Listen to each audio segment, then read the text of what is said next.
Hey, hello everyone. Good afternoon. I hope you're having a great afternoon. It's Saturday and we're live here in the Media Civics Lab. Thank you for joining the Media Civics Lab Seminar Workshop Series. My name is Gab Leones. I'm the founder and chief organizer of Break the Fake movement. For those of you who just joined the Media Civics Lab program, this is a media literacy and awareness training for SK and emerging community leaders of Break the Fake movement and in partnership with the U.S. Embassy in the Philippines. For the phase two of the program, we are collaborating with our longtime partner, the Foundation for Media Alternatives, to create the best media and information literacy training for all of you. Before we begin, I'd like to actually remind you guys that we are already in our fourth installment of the Media Civics Lab Seminar Workshop Series. So I hope that you joined the first three sessions that we had on responsible digital citizenship, media literacy and awareness, and fake news and disinformation. And next week we will be having the graduation while doing the seminar workshop on culture of creating a culture of positive participation. Now, for today, we will be talking about social media and the law. Why is it important to talk about the legal implications of our social media activities? Is it really that important that we know the legal context of our digital footprint? Is our freedom of speech legally protected, and do our individual rights fully extend online? So in today's workshop, we will be exploring the cross-section of social media and the law. We will look into how the rise of social media and new forms of digital technologies, sometimes in certain cases, come at a cross-section with the law. We will also examine the legal implications of our digital footprint and the rise of new laws and regulations to respond to the challenges of new media, i.e. Data Privacy Act and the Cybercrime Law. So for this workshop, we'll be having a lecture session by our attorney, Ernesto Neri, to be followed by breakout rooms and presentations from our partner organizations, the Cine Law and Internews. If you have any questions or clarifications during the talk, feel free to send it to us or send it to me directly. If by any chance you miss on some important points, we will be actually sending you guys a copy of the presentations, like what we did before for the past seminar workshops. Now, we will begin with our lecture proper on social media and the law. Our main speaker for this afternoon is Attorney Ernesto Neri.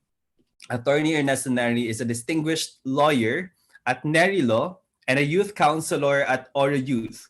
Attorney Neri also works as a junior legal advisor of Cagayan de Oro City's government, focusing on education, youth, and health policy. Neri will share some of his experiences and expertise on media and the law. Let's all give one of my colleagues and YC Attorney Ernesto Neri a virtual applause. Maayong hapon sa tanan. Good afternoon, everybody. So I'm assuming that you can see my slide. Yan. So we are around 50 plus participants. And today, what I'll try to compress in an hour or less than an hour is parang a basic run-through of practical legal information that I hope is useful to you. Now, hindi ko na yan i-read, no? We will talk about freedom of expression, as what Gab said, and some examples. So, yan. The first thing you have to remember is this. Social media implicates our freedom of expression. Diba? It is that fundamental right of us citizens that we have the freedom to speak, to express, right? And this freedom of expression is not just confined in the form of words or written text, but also arts, movies, right? Opinion, etc. So that is a protected right. But like any other right in our legal system, it is not absolute. It is regulated as well, right? So that para lang you have an idea of how important it is, no? The freedom of expression, we copied this actually from the US Bill of Rights. No? In the US, I think it's their first amendment, signifying how important it is. But in our system, in our Constitution, the freedom of expression is housed in Section 4, Article 3. And I will read it to you. No law. When I say no law, it means all forms of government regulation, not just a Republic Act, shall be passed abridging the freedom of speech of expression or of the press, or the right of the people peaceably to assemble and petition the government for redress of grievance. They say this is a fundamental right because a democratic and republican government cannot function without this right. Diba? And if you look at it in the development perspective, parang how do we get feedback from the people if our services are okay? If our policies are bearing good fruits, we need to have feedback from the people, and the people should be protected from arbitrary punishment because of their opinion. Okay? And I'm gonna cite this very important decision in the Supreme Court, written by Justice Leoneno. He said that the freedom of expression is the highest protected speech.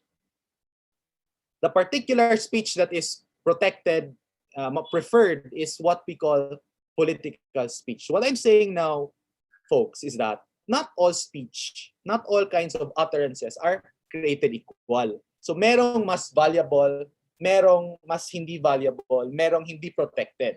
Okay?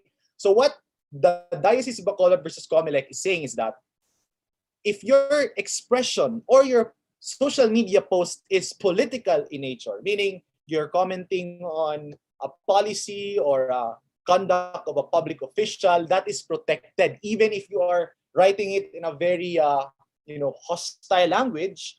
You can argue that it is political speech.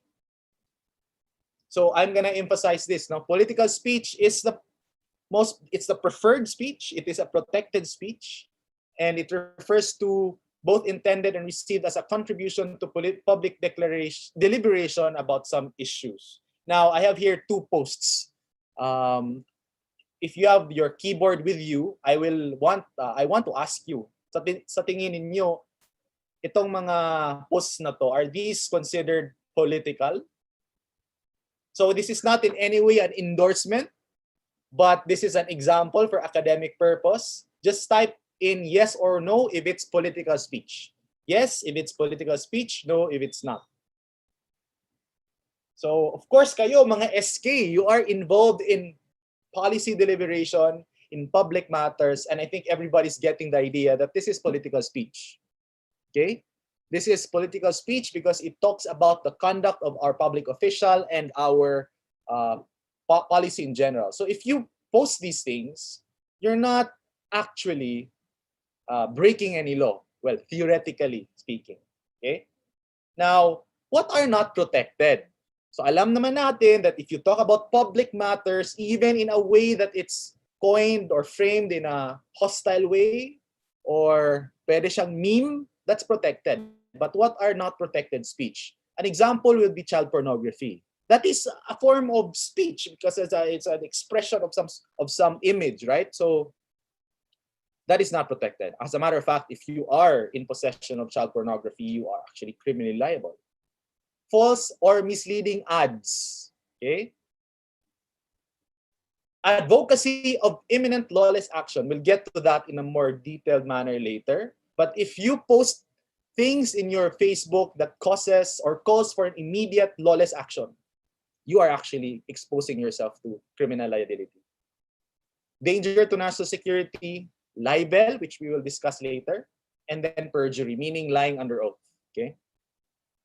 So now, I have another question. So, is spreading fake news a criminal offense? Surprisingly, ladies and gentlemen, as a matter of fact, it is. It is in the revised penal code. It's a very old law, 1930s pa to na batas natin, the Criminal Code of the Philippines. It says in Article 154, the penalty of arresto mayor, or a fine ranging from 40 to 200,000 pesos shall be imposed on any person who by means of printing, lithography, or any other means of publication shall maliciously publish as news any false news which may endanger the public order. So the element here, everyone, is there is in danger. There's a element of danger created. Okay, so siguro if you want to enter to law school, we have an entire SEM which discusses the nuances of this concept. what we call is the clear and present danger test. If the news article presents a clear and present danger, then that can be prohibited. Okay? An example would be, for example, the classic example in our case system is, imagine you're inside the movie house, and then you suddenly shout, "There's a fire," right? And then it causes panic and stampede and causes injury or death. That is not protected speech because you're creating a clear and present danger. Same thing as joking that you're carrying a bomb in a plane. Di ba? Have you heard this news before na nagjo-joke ka lang na meron kang bomba sa bag mo in an airport? That's actually a criminal offense. And that's not protected. Okay? Another example, here in Cagayan de Oro City. Okay, ito. Do you see this picture? This is our mayor. Pero somebody created a meme na ang ginagawa lang daw niya is watch Netflix. No, actually, he's my boss, and I just saw this as a good example of whether or not it's political speech or not. So there's an editing here. Nilagay ang Netflix to convey a thought. So again, my question to you, do you think this is punishable or not? So yes, if it's punishable, no, if it's not. Type it in the chat box. So merong nagsasabing yes, yes, yes. Because there's sort of, is this like a fake news? Okay. Okay, so what's the correct answer? Actually, it really depends on who you ask. If you ask me, I would say that this is not punishable because this is a meme. Meme, it has a political texture to it. It tries to relay a political message, right? But the thing is, again, if ikaw yung nag-post, baka you will expose yourself to some, criminal prosecution. But the good news is, yung nag-post nito, he was not arrested at all. But it's a different story in this case. Ito. Do you see this? This is national news. An artist in Cebu City made this post. 9,000 new cases of COVID in Cebu. In one day, we are now the epicenter of the whole solar system. Tell me, should she be arrested or not? Yes, if she should be arrested. No, if not. Okay, meron nagsabi na yes, she should be arrested. So yung question ka is should. Should she be arrested or not? Yes, technically. No. Yes. Okay. It makes panic. Okay. Sige. So this is an actual current event. Hindi siya current, but this happened. She was actually arrested, everyone. Folks, class, I should address you as class. She was arrested because the mayor, this is the mayor of Cebu, actually argued that this is spreading fake news and creating panic. Right? So she was indeed arrested. But the good news is her arrest was nullified by the court because the court saw that this is a satire. Satirical to, di ba? Center of the solar system. It is part of protected speech.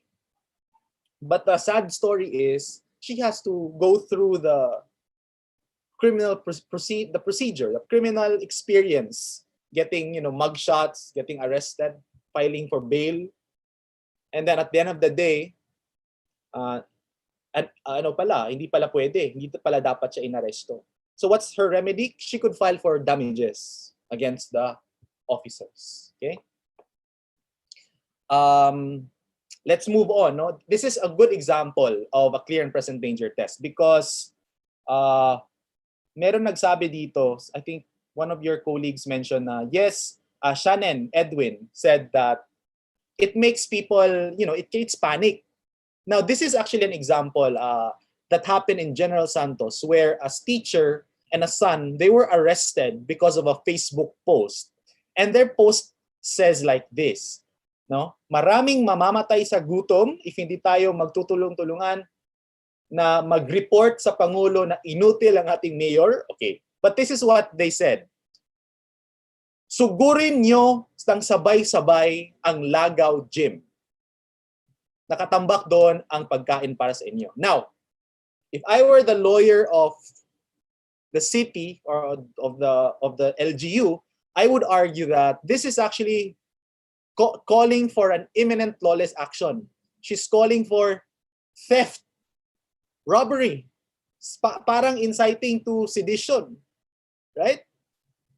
But if you were the lawyer of the teacher, I would argue na no, it is again a political expression of frustration, parang ganon, no? So what happened? They were still arrested. I don't know what happened to the case, but the point here is they were exposed to criminal liability. Okay? They could argue that it incites violence. Correct ka? How do you pronounce your name? Regine? Regine? All right. Now, let's move on. At least you now know the basics of freedom of expression and then its limitations. Now, let's move on to the Cybercrime Prevention Act. This is a very important law, everyone, kasi everybody's using the internet now. Crimes can be committed through the use of internet. And that is because of this law. Now, what is dangerous about Cybercrime Prevention Act is that any offense that you commit using the internet, the Cyber Prevention Act says na your punishment is 1 degree higher. So mas mabigat yung punishment ninyo if it's committed through the internet. Now, the two common cyber crimes that I experienced in the Legal Aid Center in our law school and in my own experience as a lawyer, dalawa, it's libel and vexation. Okay, so that's what we will touch today. Now, alam niyo naman yung meaning ng libel, di ba? It's your practically you're attacking somebody's reputation in public, right? Alam niyo before the internet, cyber libel is almost exclusively a crime against journalists. But now, hindi na. Common people can be prosecuted by cyber libel under the law. So ano ba yung cyber libel? Again, the context is it's made in social media. And what you do is you utter a defamatory imputation. Okay, we'll give examples later. Second is that there is publicity. This is very important, folks, class. There should be publicity, meaning a third person saw your post. Okay? If kayo lang dalawa, there's no publicity there. That's not libel. So that's an important element. The third element is it must be identified. The person you are attacking must be identified, meaning you generally name that person. You tag that person, may picture yung person, identifiable na siya. But sir, what if may code name ako or may mga secret label ganon? Well, at least that actually helps you. But if a third person could understand your codes, they could say, he's parang obvious naman na this person is referring to person B, then there's already identity. Okay? So it's not necessary that there's an actual name, as long as a person knows who you're referring to. And of course, the fourth one is that malice on the part of the accused. So we have two rules here. If you're trying to libel a private person, malice is presumed. Okay? Meaning, the moment you utter an imputation, defamatory imputation, the malicious intent is presumed already. But it is different, everybody, if who you're attacking is a public official. If the person you're attacking is a public official, malice is not presumed. It is the burden of the public official to prove that you indeed possess malice. So in short, everybody, ibig sabihin nito, in simple terms, it's difficult to convict someone of libel if that person is attacking a public official in relation to the public function.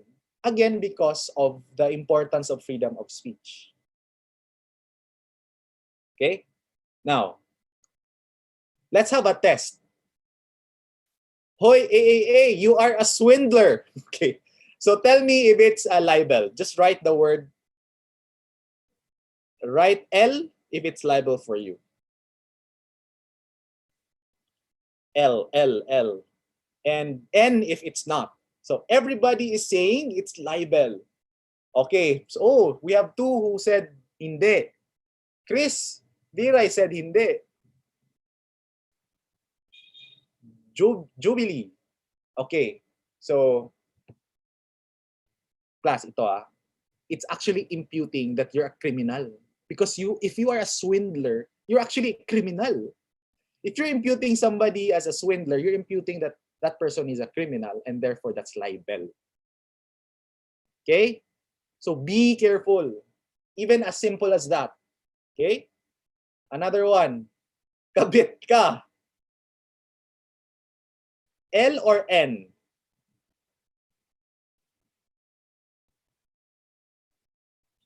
Go, go, go. Maraming N.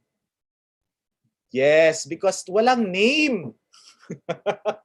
Wala namang name. So there's no identity. But if ever isasabihin nila na kabit ka, and then may mga ikaw na 5'4" ang height, at saka may lunal sa ano, may mga identifying marks. Yes, actually, Natasha, this is an actual example and that's very common in Twitter and Facebook. So akala nyo, you will be sympathetic to the person, di ba? Kasi she outed a cheater, ganun. But that person is actually exposing herself to criminal liability. Even if it's true. Okay? So iwas lang tayo, friends. Correct, Aaron? Ito, actual, this is also something that actually happened. You uploaded a video on Facebook Live on a covering a buy-bust operation, and then your caption says, actual na planting of evidence. So tell me it's a libel or not?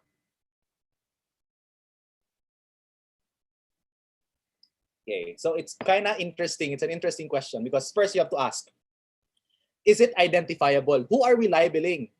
So let's assume it's the police, right? If the identity is established, then is this actually libel? Yes, because you're imputing a crime. Actual planting of evidence is a crime, right? But this is an actual case, no? Thankfully, we were in the side of the person uploading the video. The prosecutor said there's no libel here because walang identity. The good thing is the video did not capture any particular face because lahat naka-face mask. O, di ba? So that, because of that, and no name was posted, that person was off the hook. Mayor AAA, corrupt ka. Libel or not?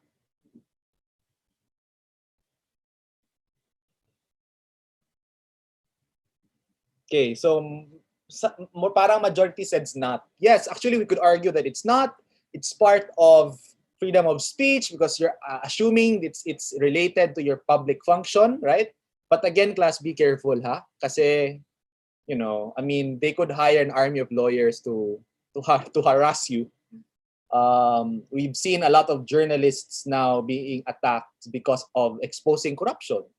I mean, they know, I think, they know that in court it will be dismissed because the court generally follows established jurisprudence, of course. Pero you know, the idea of chilling it, you know, chilling effect.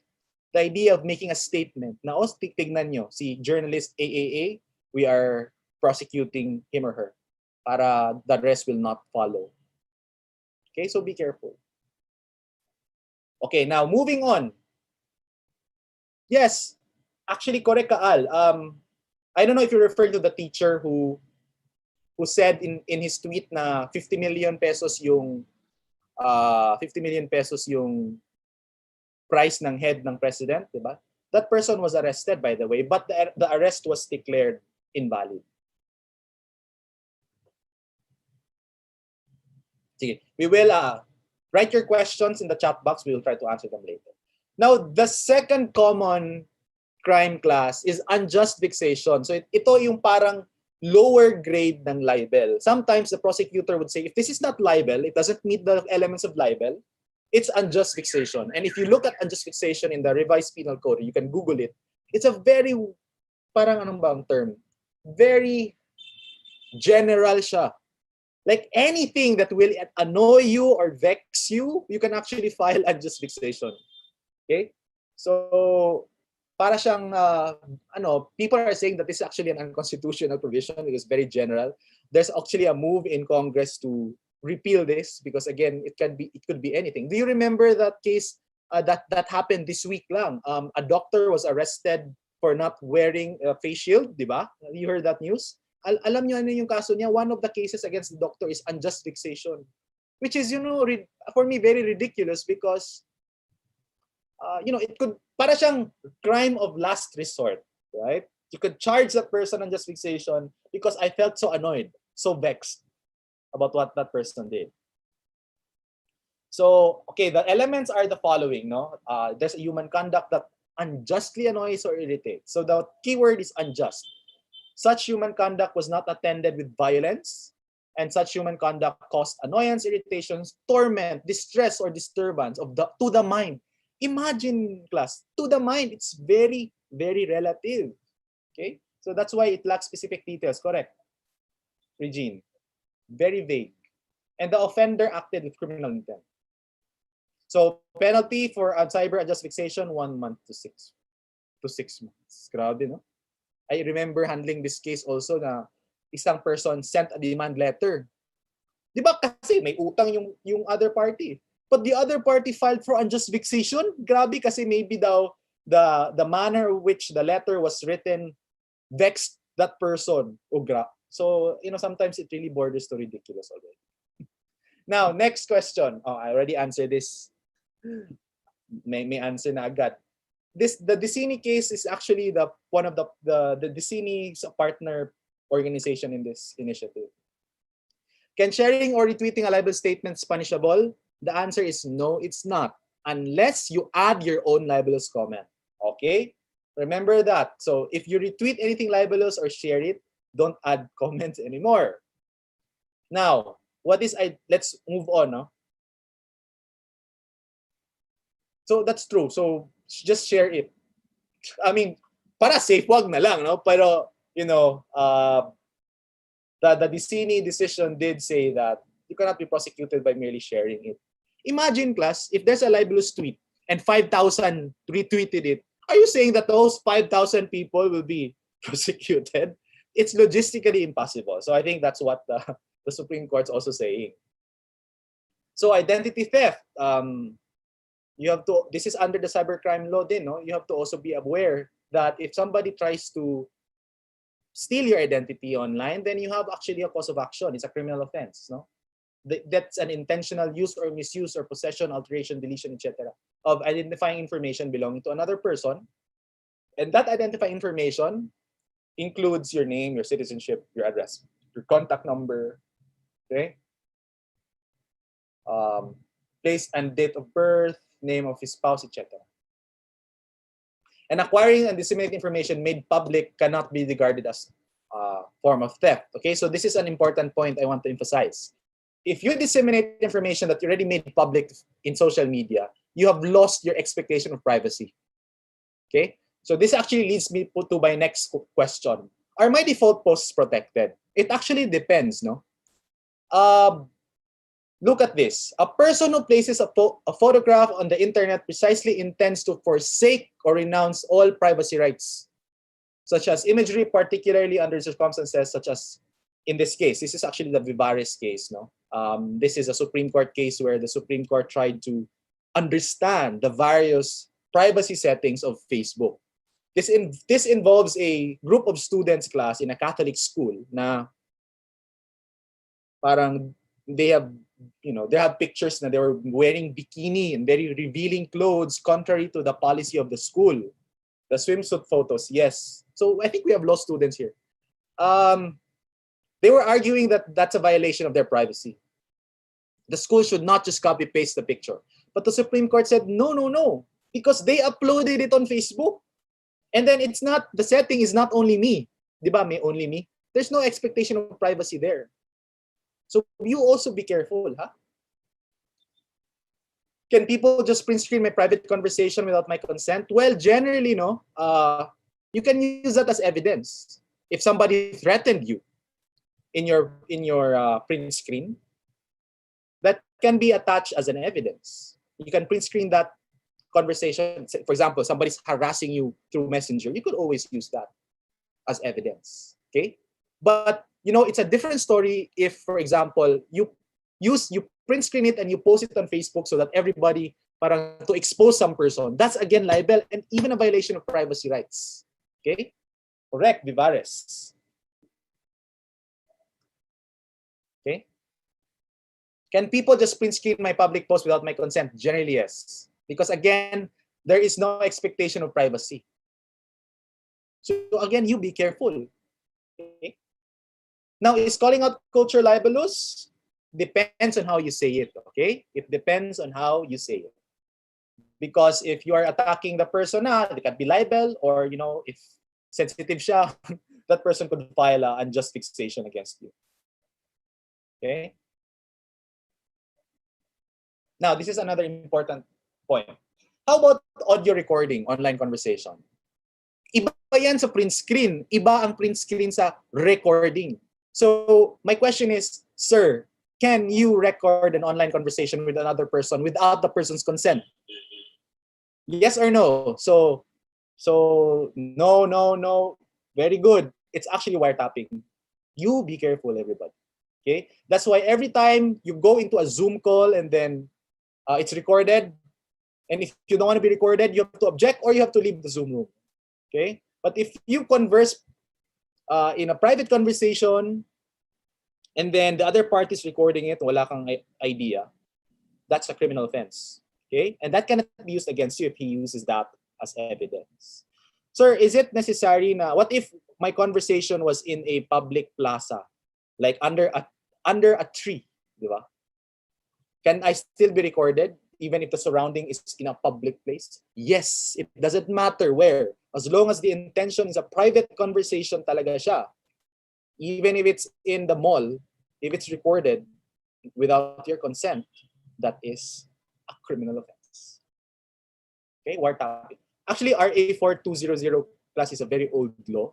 Some argue that the cell phone actually is not daw a device as contemplated in the law because it's a very old law, 1960s pa ata to eh.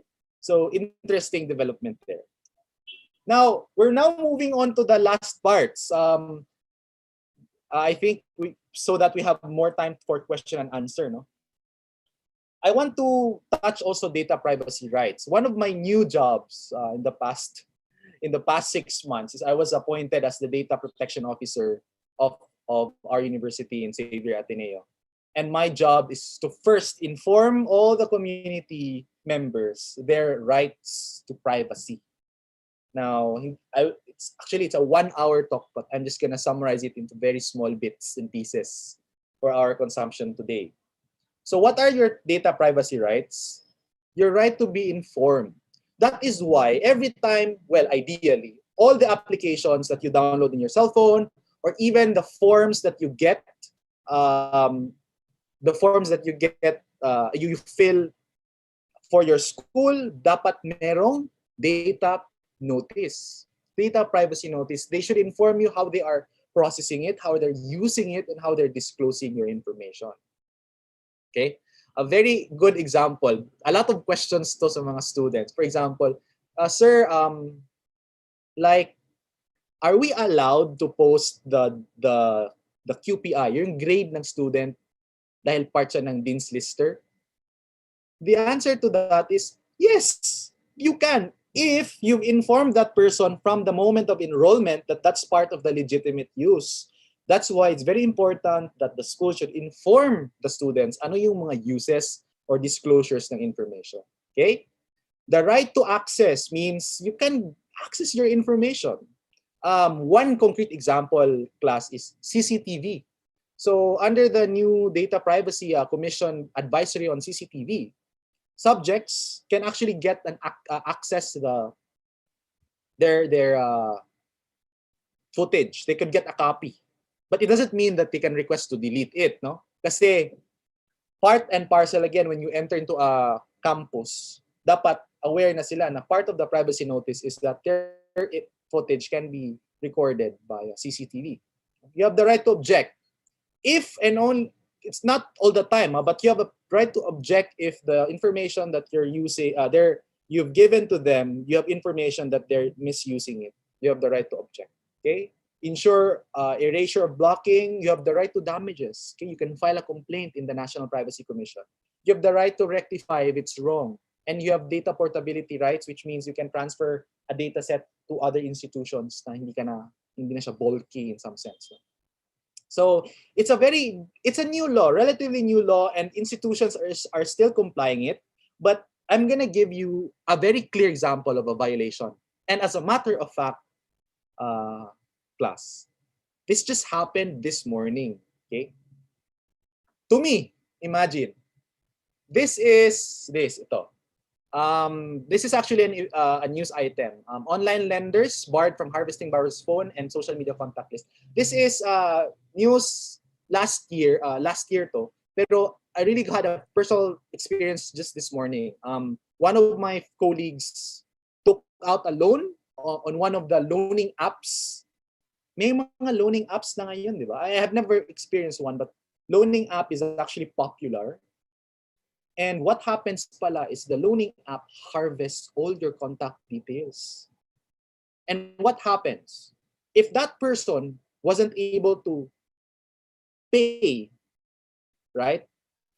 The app will text everybody in the contact list saying that if you are the guarantor of person X, you will if hindi siya magbabayad, pwede ka naming isali sa kaso. Ganun. So there's a threat, right? And a lot of people actually complain, and some of the app developers are already under arrest. But you be careful, huh? You be careful about these apps. And that's an example of a data breach because they're using the data, the information of the other people's information to threaten. Meron pa silang move that if hindi daw ka magbabayad, they will post it on social media. Again, that's already libel. So if you're a person who doesn't know the law, you will always be afraid, di ba? So that is very important. Bakit you need to know the law? Now, closing. If you're a victim of a cybercrime, particularly, let's say, cyber libel, or cyber unjust fixation, what should you do? 3 things lang. First is report to the PNP. Now, sir, is that necessary? It's not really necessary in a sense na hindi ka pwede mag-file. You can even file na print screen mo lang. But what I'm saying is, if it's preserved by the PNP Cybercrime Unit, it has heavier evidentiary weight. Okay? So that's what they usually do. If somebody's attacking you online, you directly go to the PNP Cybercrime Unit so that they can preserve it for you.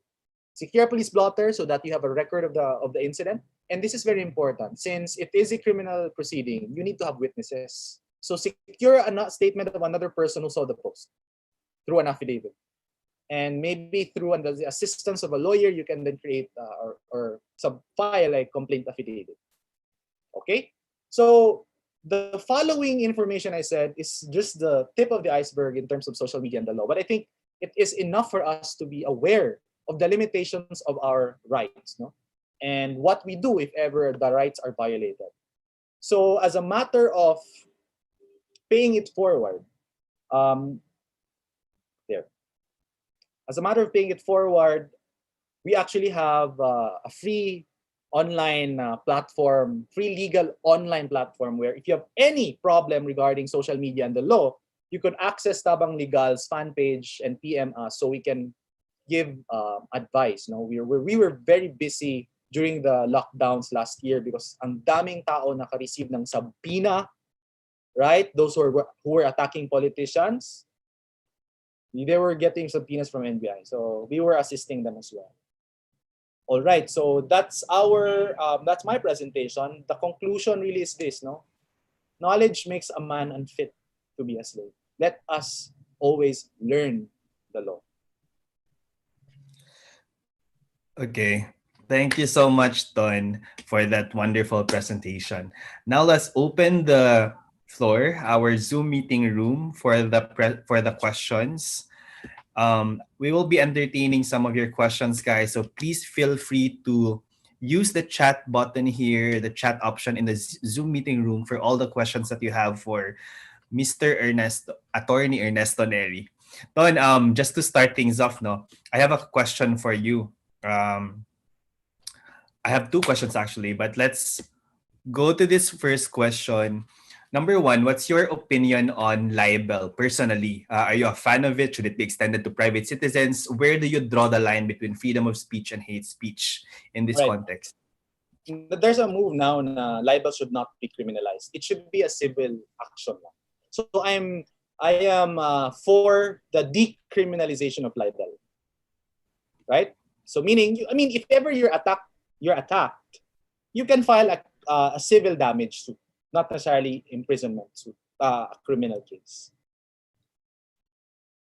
And about your question on hate speech, so yeah, there should be I think it's a different animal altogether, Gab. If uh, hate a hate speech is not necessarily libel because hate speech is a way para siyang directed towards a group of individuals. Now, as a matter of fact, uh, in the US, it's not necessary. It requires another element for you to punish a hate speech. Dapat may imminent lawless action din, right? I remember this case, yung isang Baptist church in the US. They're actually what they do.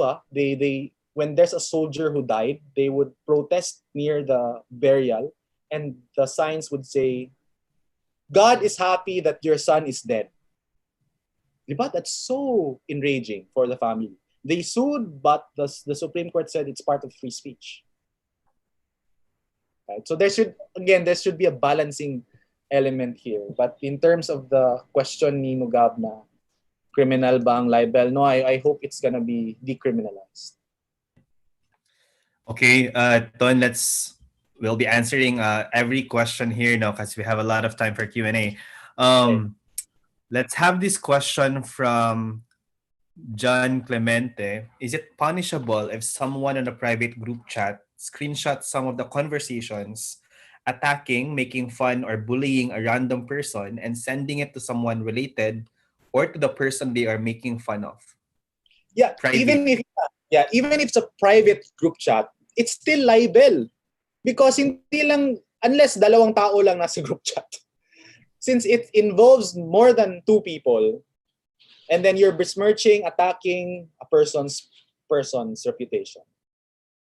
That can actually be a basis for a criminal offense. Okay. We have question.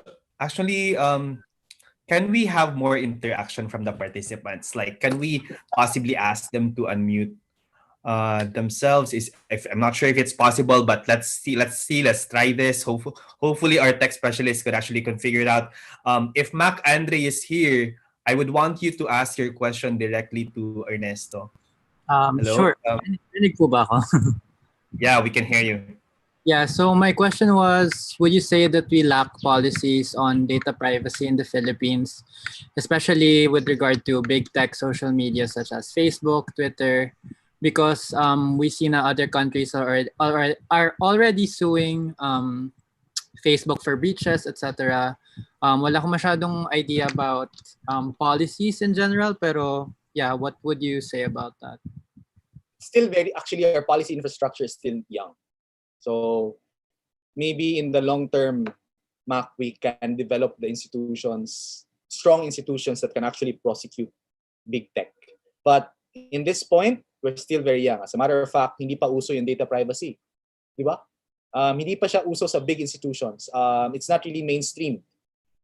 It's relatively new. The law was passed in 2012, I think. Right? So, and we're still building the awareness.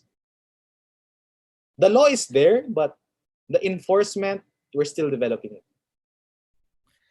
Actually, yeah, I agree with you, Ton. No, especially in light of your discussion on the apps that are the lending apps that are using it. Ang enforcement ng Data Privacy Act natin sa Pilipinas napaka-lax. As a matter of fact, when I was working with a lot of companies and startups, I figured out na yung concept nila ng implementation ng Data Privacy Act is as long as you have a data protection officer or a data privacy officer in the company, they could do whatever they want. But actually, they do a lot of board meetings, not excluding the data privacy officer, so that they could actually bypass the data protection. I know that I've seen it in the back end, and they tried to bypass it, but it's just a really dirty implementation of the law here in the Philippines. People try to skirt around the burden. By the way, guys, our partner FMA actually just dropped a link on the briefing paper nila on data privacy. You can also read that on lending apps and its relation to data privacy. We have a question here from Suwaidi. Suwaidi, you have a very interesting name. Can you unmute yourself? Can you ask it yourself? Yes, hello, good afternoon. This is Wiley Rain from Maguindanao. Can you hear me, guys? Yes. We can hear you. Okay, I just have a question. Is it punishable by law if a person published an opinion-based article criticizing or stating the lack of the government response on COVID-19? For example, gi-enumerate kung ano yung mga pagkukulang but no basis doon sa mga sinasabi yun. Is it punishable by law or paano po ba yun, attorney? Well, if it's an opinion, it's protected. Okay, and of course, this is a matter of public concern. So it's covered under the freedom of speech. So if ever somebody tries to file a case against that person, suntok sa buwan, is that the proper term, Gab? It's a very, very difficult prosecution. Yeah. Public matter. Okay, so is your question answered? Are you good? Okay, medyo nawala na si Suwaidi. Ano na siya. Okay, let's proceed to the next question from Paul. Paul, do you wanna? Yes, Ton? Yeah, chismis lang, added chismis. Okay. Just so you have an understanding of how libel is abused as a weaponizing libel. Even in our experience here in the city, we have a university who made a scientific survey of the preferences of voters during the previous election, and then it turned out na yung isang party super low yung preference nila sa voters. You know what they did? They filed a libel case. So that's obviously not libel, but they still filed it. The lawyers they know it's not libel, but just for the statement. So again, laws are neutral things, I think. I mean, it has some certain values it tries to direct to, pero in the hands of the abusive people, they can be weaponized. Yes, going back to Paul. Okay. By the way, before that, actually, I want to ask that question kasi you're saying the law can be weaponized and may suntok sa buwan minsan lang when you're trying to file cases. How do you in the legal community respond to that? Are you demoralized? Are you do you have efforts to consolidate your opinion and join forces, assert your authority that you are the law, How do you respond to that, Ton, in the legal community? What's the effect? Actually, that's a very good question. A question within the context of impunity, and then we've seen the past weeks the killing of lawyers, and the Supreme Court being stern about these things. We just think about it na we are made for these moments, I guess.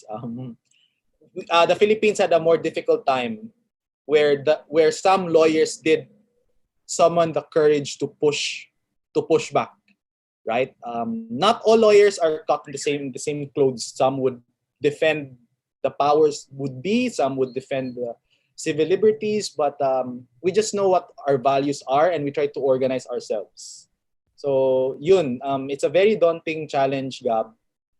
Pero I think what sustains us is there's a network of lawyers who are pushing back. Para yan sa Okay. Harry Potter eh. Good side, bad side, right? So, you choose Hmm. your side. Okay. Yeah, and I know that Tonton here is very active in Twitter, guys. You could actually probably follow him after in Twitter. He has a lot of thoughts on the things that are going on with the political landscape that we have. Paul Anthony Cordova, are you there? You have two questions, and I want you to unmute yourself and possibly ask you the question directly to our speaker. Hi, Paul. Paul, are you there? Going once. Okay, he doesn't really want to. Okay, I'll just ask the Oh, question sir. myself. Oh, okay. There you go. I'm We sorry. can hear you. The unmute button, it wasn't allowed. Sorry. So I asked a question in terms of recording nude video calls or mga nude conversations. Is that considered as wiretapping? Then how do you Nude. proceed? Yes, sir. Nude. Yes, sir. Yung mga That's napopost sa mga voyeurism yan siya. It's voyeurism. It's a different law. It's a specific law where you record sexual activities. You check the Anti-Voyeurism Act. Okay, sir. Thank you, sir. No problem. Okay. While reading more questions, no, I have situational question for you, Tonton. Alam to, no? Some of the, and this is still in relation to the, I don't know, to the trust issues that we have with couple of enforcers or people who are supposed to actually implement the law. When you file, for example, for clearance or NBI clearance, the authorities do have a copy of your personal data. You actually log into their system, you request for appointment, you log in your address and everything else. What's your take on government, having that level of intricate data that you have? Do you think it can be held against you at certain point, or should you just really feel safe about it? What's your take on that? That's a very good question. Definitely, there is always risk, especially when our institutions are not strong enough. No, I think yung fear natin, Gab, stems from lack of confidence on our institutions. Right? The law is there. The Data Privacy Act as a law is there. The text of the law is there. But we are aware naman, we realize that law is just a piece of paper. No, what gives life to it is how institutions respect and enforce it. No, so if the answer to this question is parang we should view it in the long term. Yes, we have risks, obviously, but let's not stop pressuring our institutions to do better. We have to elect better leaders as well so that the institutions will be strengthened. That's the only way, I guess. Rights will be better enforced or protected if institutions are stronger. So at the end of the day, Gab, it's really a political question. For me, it really boils down on who leads the state institutions. Okay, got it. Before we even go deeper on that political note, we have question from James Advincula, an SK officer from Villasis, Pangasinan.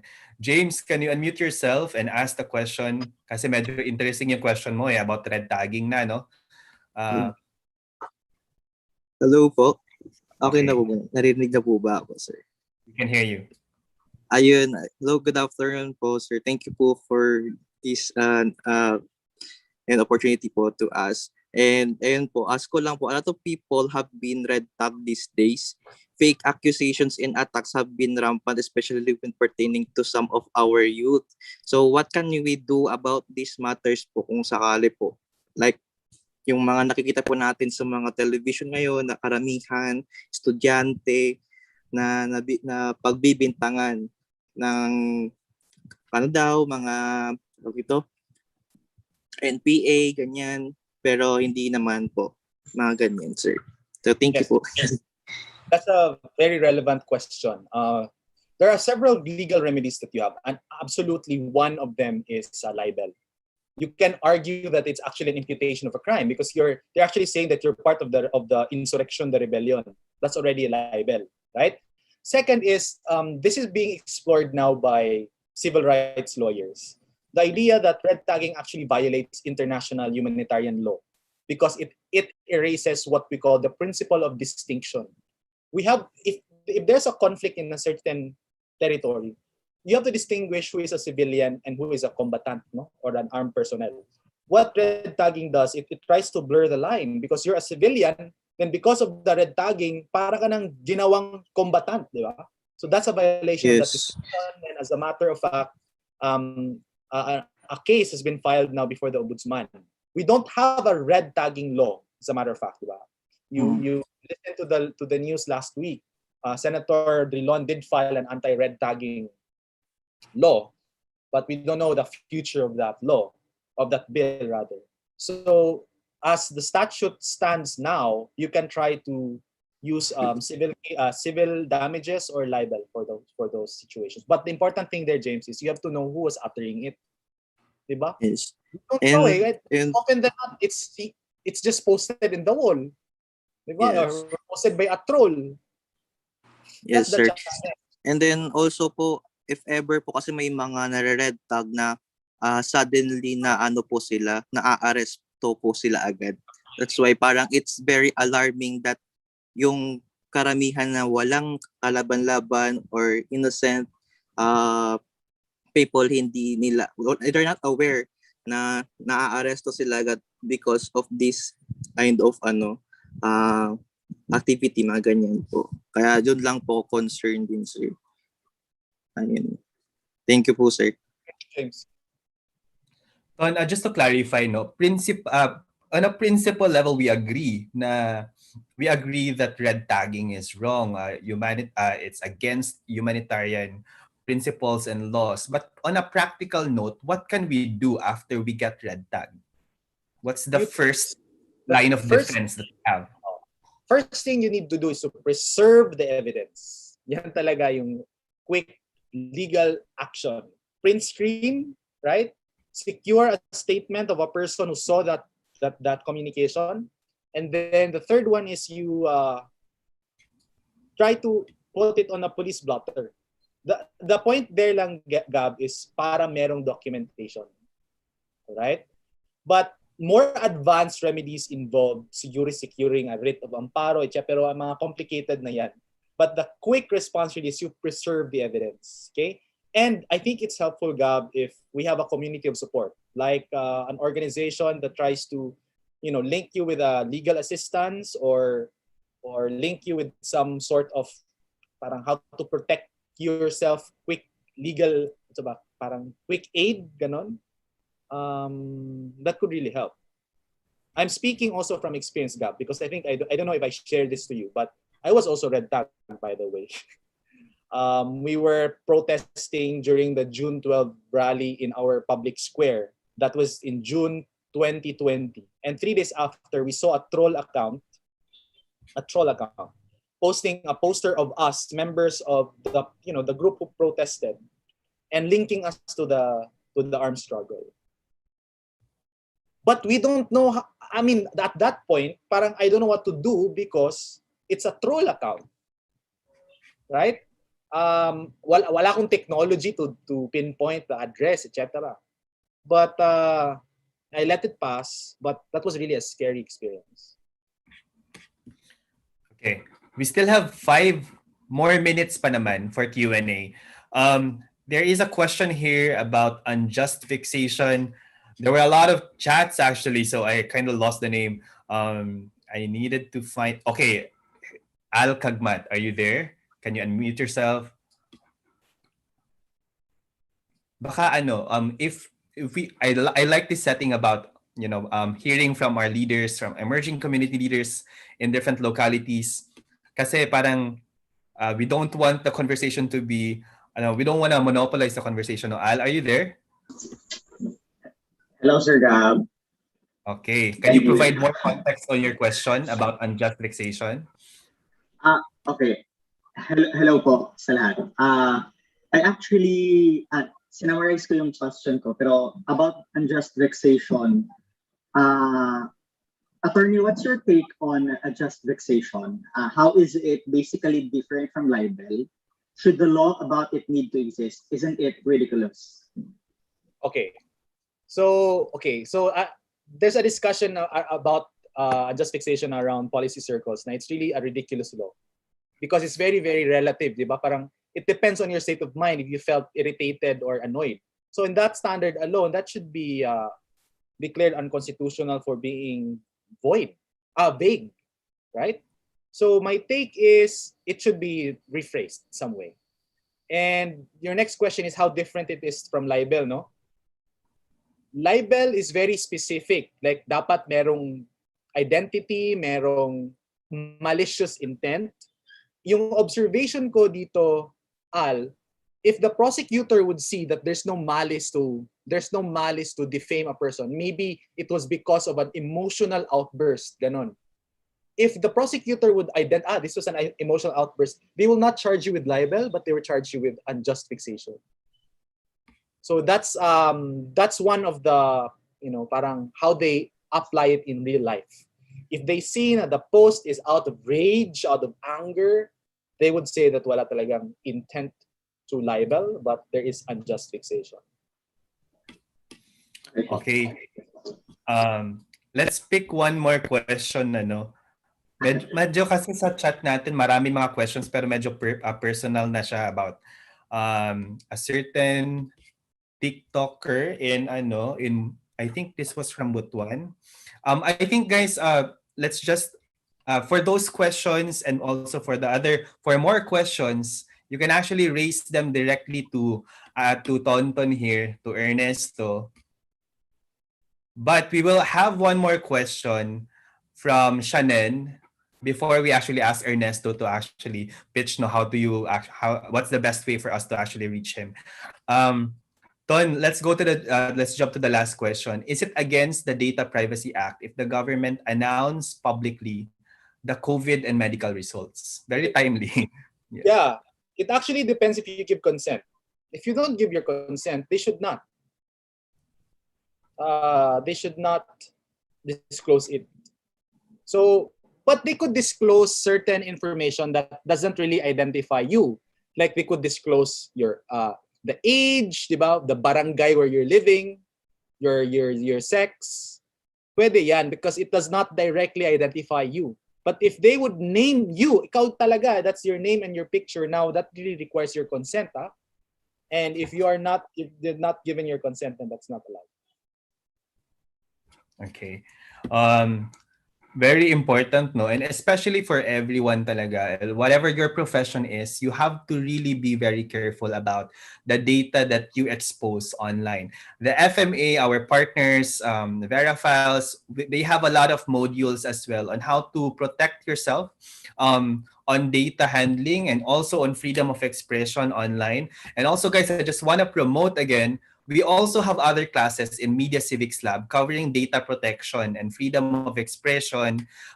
We also have another session actually with Ernesto, recorded way back in November during the Media Civics Lab Phase 1. So to access the recording for these classes, just go to www.mediacivicslab.breakthefake.movement.com. So for now, we're going to close. Ton, before you go, I want to ask you what's the best way to reach you and what's your final message to our SK leaders and to our emerging community leaders who are here in the Zoom? Okay, so you can reach me here at Twitter or my email at ineri@xu.edu.ph. Tontoneri yung Twitter ko. So my last message is this, no? Rights, again, I always go back to this. Rights that we are enjoying right now, everybody, they're not just freely given by the powerful. Hindi yan binigay lang in a silver platter. People actually demanded and organized themselves to achieve those rights. And it doesn't mean that if you've achieved them, it's there forever. We have to protect them every single day by asserting them, by knowing them, right? And that's what we're doing today. Yeah. Okay. Great talk, and we're very grateful for your presence and for the insights that you shared to us, Tonton. we have an e-certificate for you. Let's pull this, okay? The certificate of appreciation is given to Attorney Ernesto Neri for sharing his valuable knowledge as a guest speaker during the Media Civics Lab seminar workshop in social media and the law, given the 10th day of April 2021 in Manila, Philippines, signed by yours truly and Nina Lewis, Embassy of the United States in the Philippines. Thank you so much, Tonton. See you around. Okay. See you.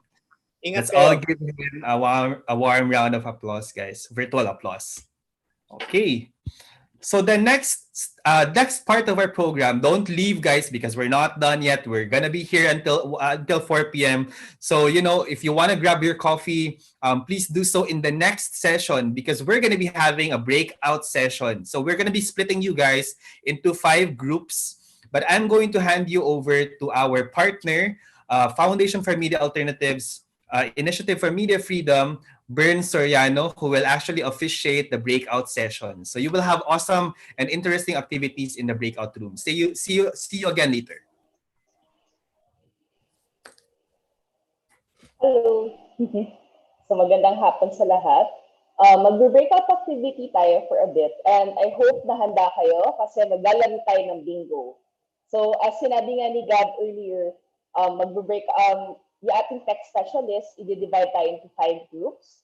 Ang mga facilities natin naka-ready para in per breakout group, maglalagay tayo ng bingo and magbibigay din ng further instructions doon. So, if you remember, meron tayong release na reading list from prior to the session. Most of yung terms na makikita nyo sa bingo, galing doon. And some of them, na-bring up din ni Attorney Neri earlier during yung talk niya. So I hope meron bingo kaagad sa atin. And ayan, so let's head on to our breakout groups.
Kuya Gab, Lars is here. You can use this room to brief her if you need.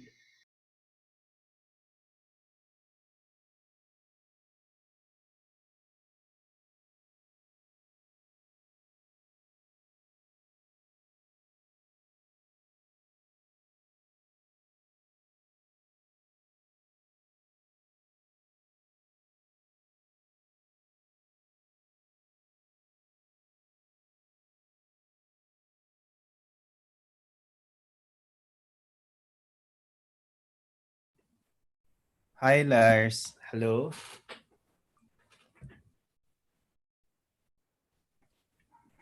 Can you hear me?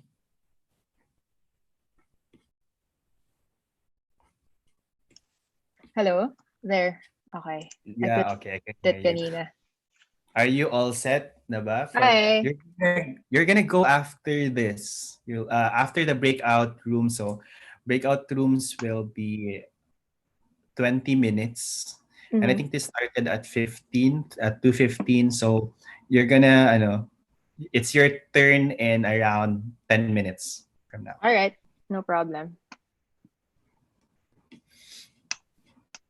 So I'm a bit confused kasi ano yung difference ng Dicini and Dicini law at saka yung Dicini law? Same lang yun. Kasi yung nasa LinkedIn mo, Dicini law, pero yung sa website and everything else, Dicini and Dicini Law Office. Anong kaibahan? Ayun. Okay. Kasi actually, a year ago, more than a year ago, we had another partner join. So we kind of rebranded. So it's now Decini Law. Okay, so Kasi parang technically it's Decini Booted and Decini. But just parang in terms of branding, it's now just Decini Law. okay, got it.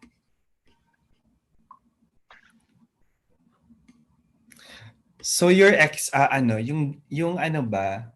Actually I was looking for for other law firms din na nagse-specialize sa medyo technology, no, yung mga ginagawa niyo ng mga clients, parang Mhm. cyber yung technology side ng law, tama ba?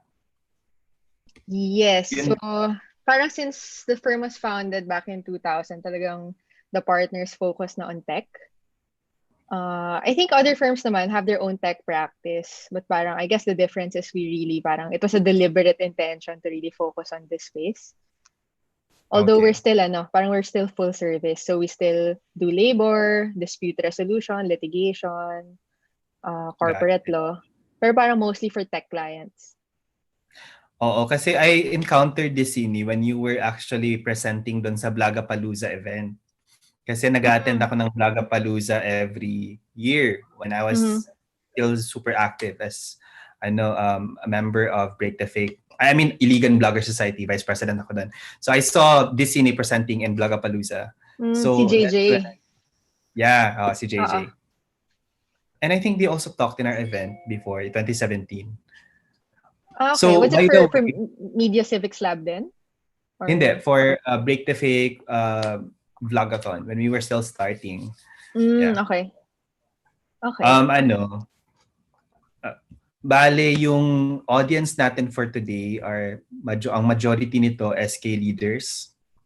Mhm. So, as per checking kanina, before we went off to breakout rooms, we have 90 plus attendees. Ang composition nito siguro mga 60% SK leaders just because we're targeting them.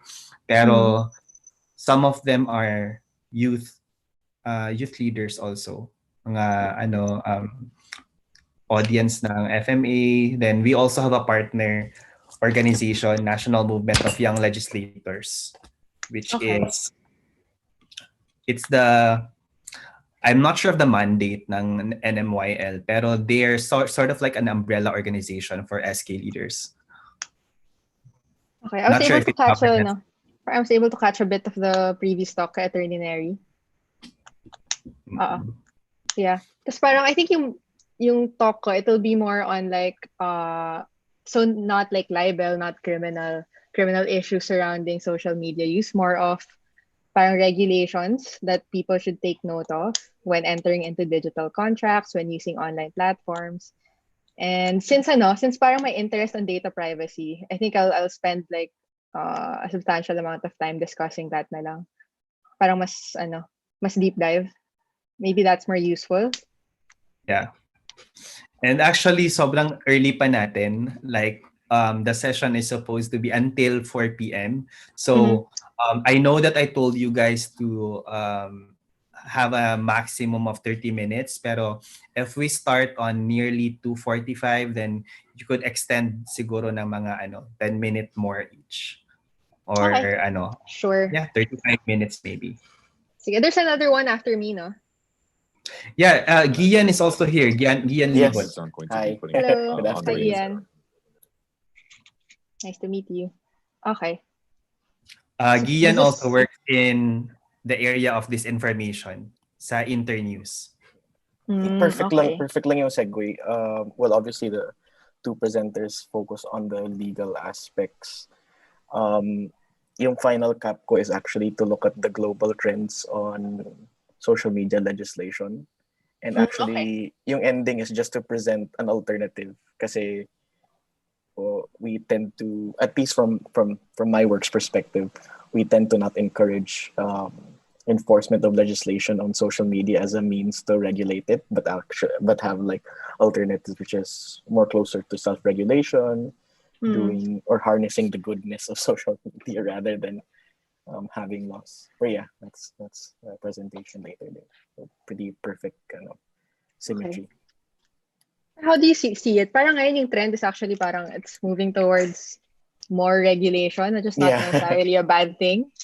I think that Parang closing in. Yeah, I think platform accountability in general should always be there, and I think that's definitely a space where countries should move towards in the direction. Like if we're gonna focus our efforts on regulation, that needs to be the platforms, not consumers. Like you don't punish consumers, you don't punish users. I think that's safer. But in general, I feel like approach with caution pa rin. Kasi any form of government regulation has the potential to encroach and be corrupted and be misused. But I think you choose which master you want, either big tech companies or the government. Yeah, exactly. Thing pa if it's the government controlling the tech. So exactly. That's a really big issue right now then with respect to who do we want the internet to be in control of? Should we allow for governments to control? Both have everyone, give me I'll bring in the students now. So you might see unexpected guests lang coming in. So right. Thank you.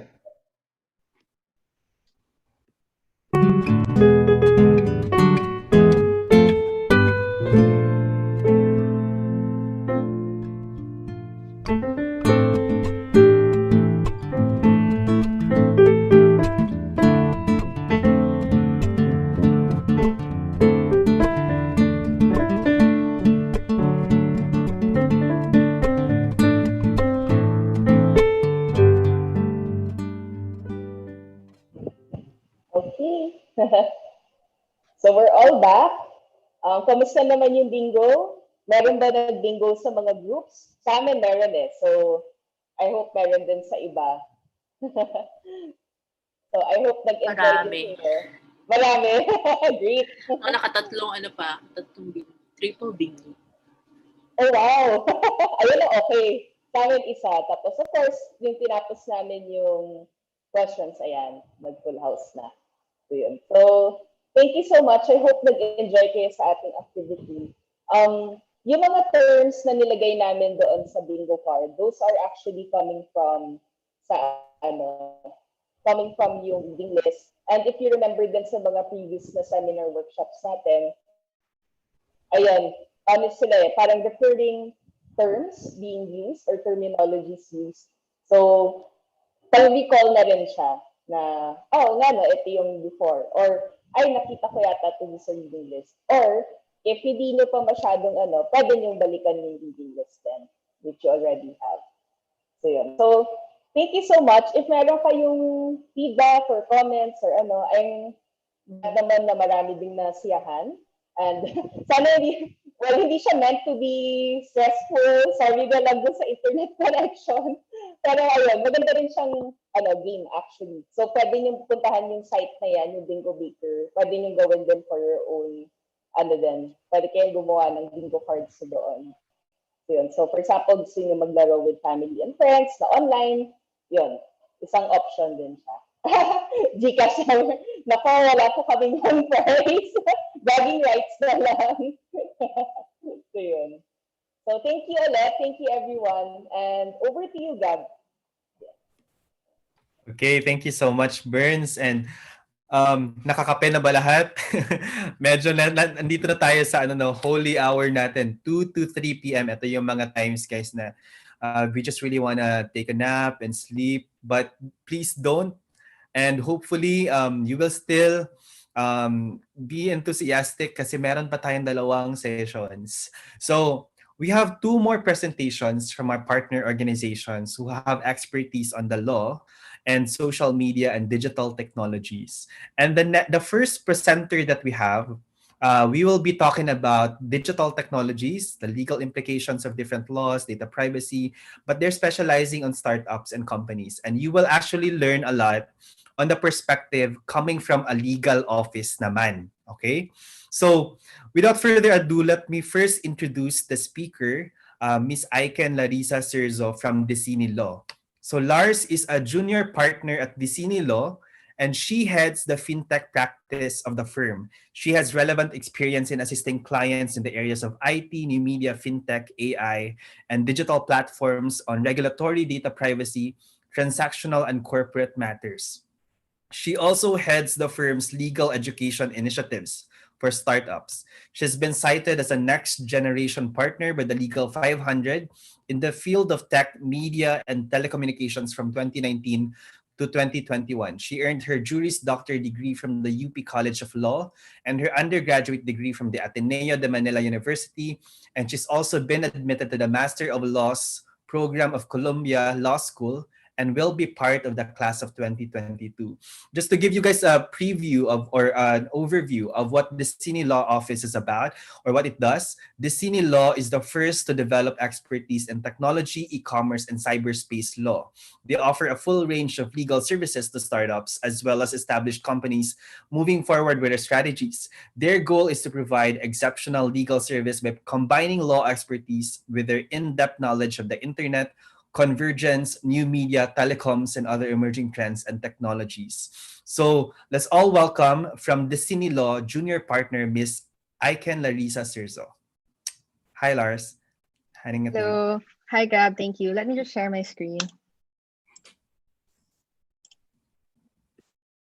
All right, there. I'm assuming you can see my screen. We can see it. All right. So thanks again, Gab, and to the group for inviting me and for sharing your time this afternoon. So my topic is on emerging technologies and the law. And I think most of the stuff here would really be our insights from what happened during the past year, during the pandemic, and during the time in quarantine.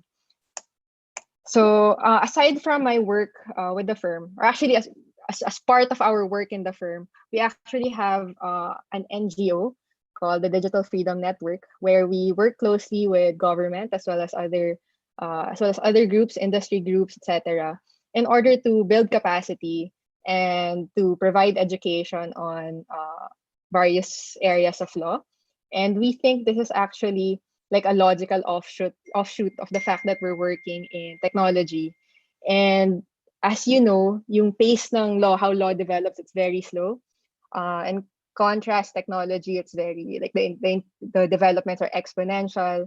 And most of the time, law couldn't catch up. So it's really important for us to like work with government in order to educate them and more of help them like implement regulations that would be that would at the same time protect the public and at the same time promote innovation. So that's DFN.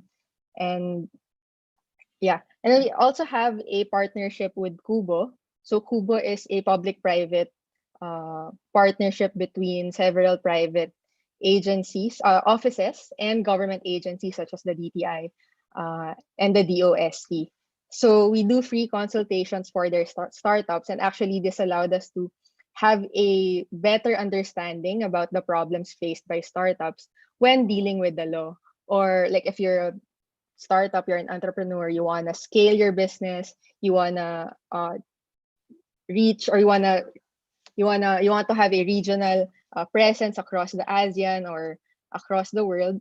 Like what are the difficulties you're facing in terms of regulations?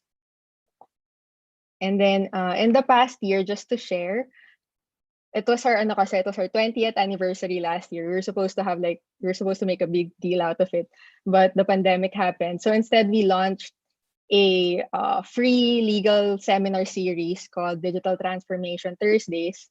So this was weekly. We just stopped it recently, and then we did workshops and lectures on various areas that could be relevant for startups as well as traditional businesses that want to digitize, and also as well policymakers and students. So we did lectures on AI, telemedicine, digital banking, several issues such as online sexual exploitation. We also did a series on human rights, etc. So anyway, just to dive na into it. So this won't be a super legal lecture. Let's try to keep it fun and light, but at the same time, educational. So I think as with everyone during the past year, our expectation actually was in the firm was that activities or work would slow down given the pandemic, given that everyone's locked in quarantine. However, surprisingly, or maybe not, actually, the work or the requirements from clients as well as new clients actually increased. I think due to the fact that COVID actually was like forced everyone to digitize. Dati kasi you had an excuse like you can't do it, your board of directors won't do it, or government won't allow digital transactions. However, because of the pandemic, this was all parang na fast forward. So we actually had more work exponentially, mostly in the areas of e-commerce, fintech, financial inclusion, so like lending products, as mentioned in the previous talk, certain inquiries on how to implement how to implement the digitization of contracts, how to comply with the new regulations being issued by government to facilitate electronic transactions. Okay, so yun nga, the occurrence of the COVID-19 crisis actually highlighted certain things which are important to the economy. So number one, we had to ensure that execution of contracts was not hindered, that we were still able to execute contracts despite the pandemic, that that clients are still able to trade across borders despite barriers, whether physical or regulatory barriers that would prevent you from, in the past, from doing your business. The importance of making sure that you can still employ your workers, give them jobs, although work from home on a work from home basis. The difficulties of starting a business and procuring government licenses and permits, difficulties of continuing or of like online education, as well as of providing information basic services. And I'm sure as like SK representatives, you're also faced with these challenges when you try to implement projects or initiatives which you're mandated to do. And I'm sure everyone in our own private lives, we realize or na-emphasize lang how important the following services are, right? Like online platforms, logistics services, retail, telecommunications, and then education platforms. So actually, it was interesting if you notice during the first phase of this pandemic a year ago, government and law enforcement agencies actually didn't consider logistics riders, or there was no clarity, at least on the ground, on whether they should allow logistics companies as well as riders to roam around and to do their work. And then obviously a year after, thankfully, like everyone realized and they're supposed to be considered essential as well. Because without them, most transactions wouldn't happen. There. In terms of regulations naman, so this highlighted how important it is to have systems, including regulations and the law, that would enable or promote the efficient operations of remote transactions and borderless transactions, as well as the operations of networks and platforms, and of course, your telco infrastructures. However, in the Philippines, I think the problem here that we all of us know, so ito yung certain problems that I would like to point out. In terms of infrastructure, there are certain barriers to entry. So not all areas have very good internet or network quality. And then at the same time, as was shown in the past year, there are incoherent and uncertain regulations when it comes to online transactions and contracts. So sometimes there might be prohibitions and outright restrictions. Like for example, maybe you've experienced this notarization.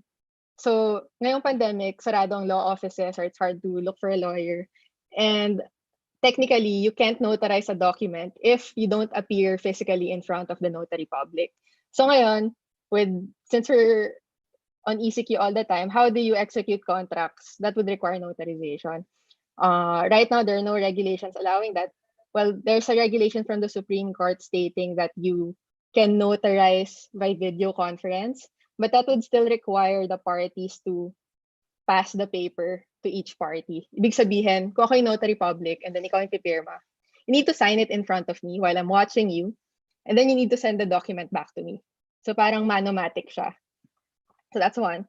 Second, may lack of regulations or overlapping regulations when it comes to certain types of businesses. What are the examples?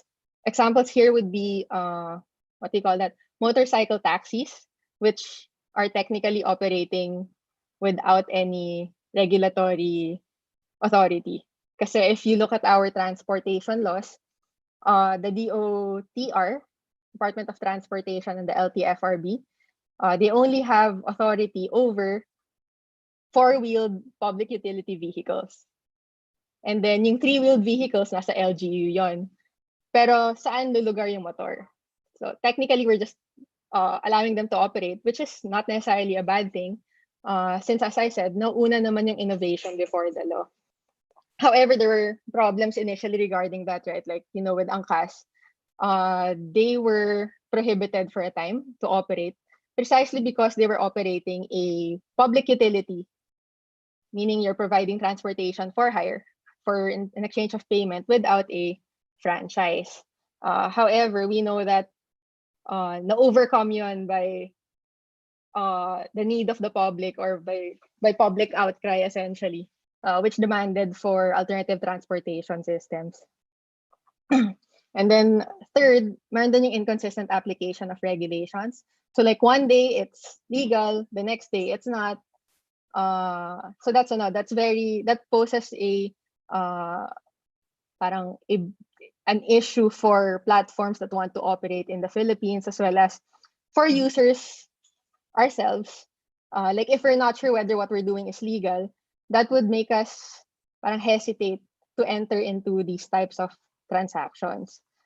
And yun, I think all of these would add up to just creating like an environment where there's an absence or lack of trust when it comes to online transactions. Okay, so ito lang. Just to quickly go through examples as to how the pandemic acted as a catalyst for digital transformation.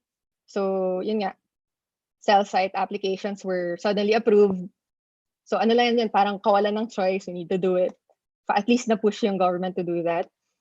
And then LGUs and a bunch of other agencies were very proactive in enabling alternative forms of payment for services and goods. So yan, so tagig.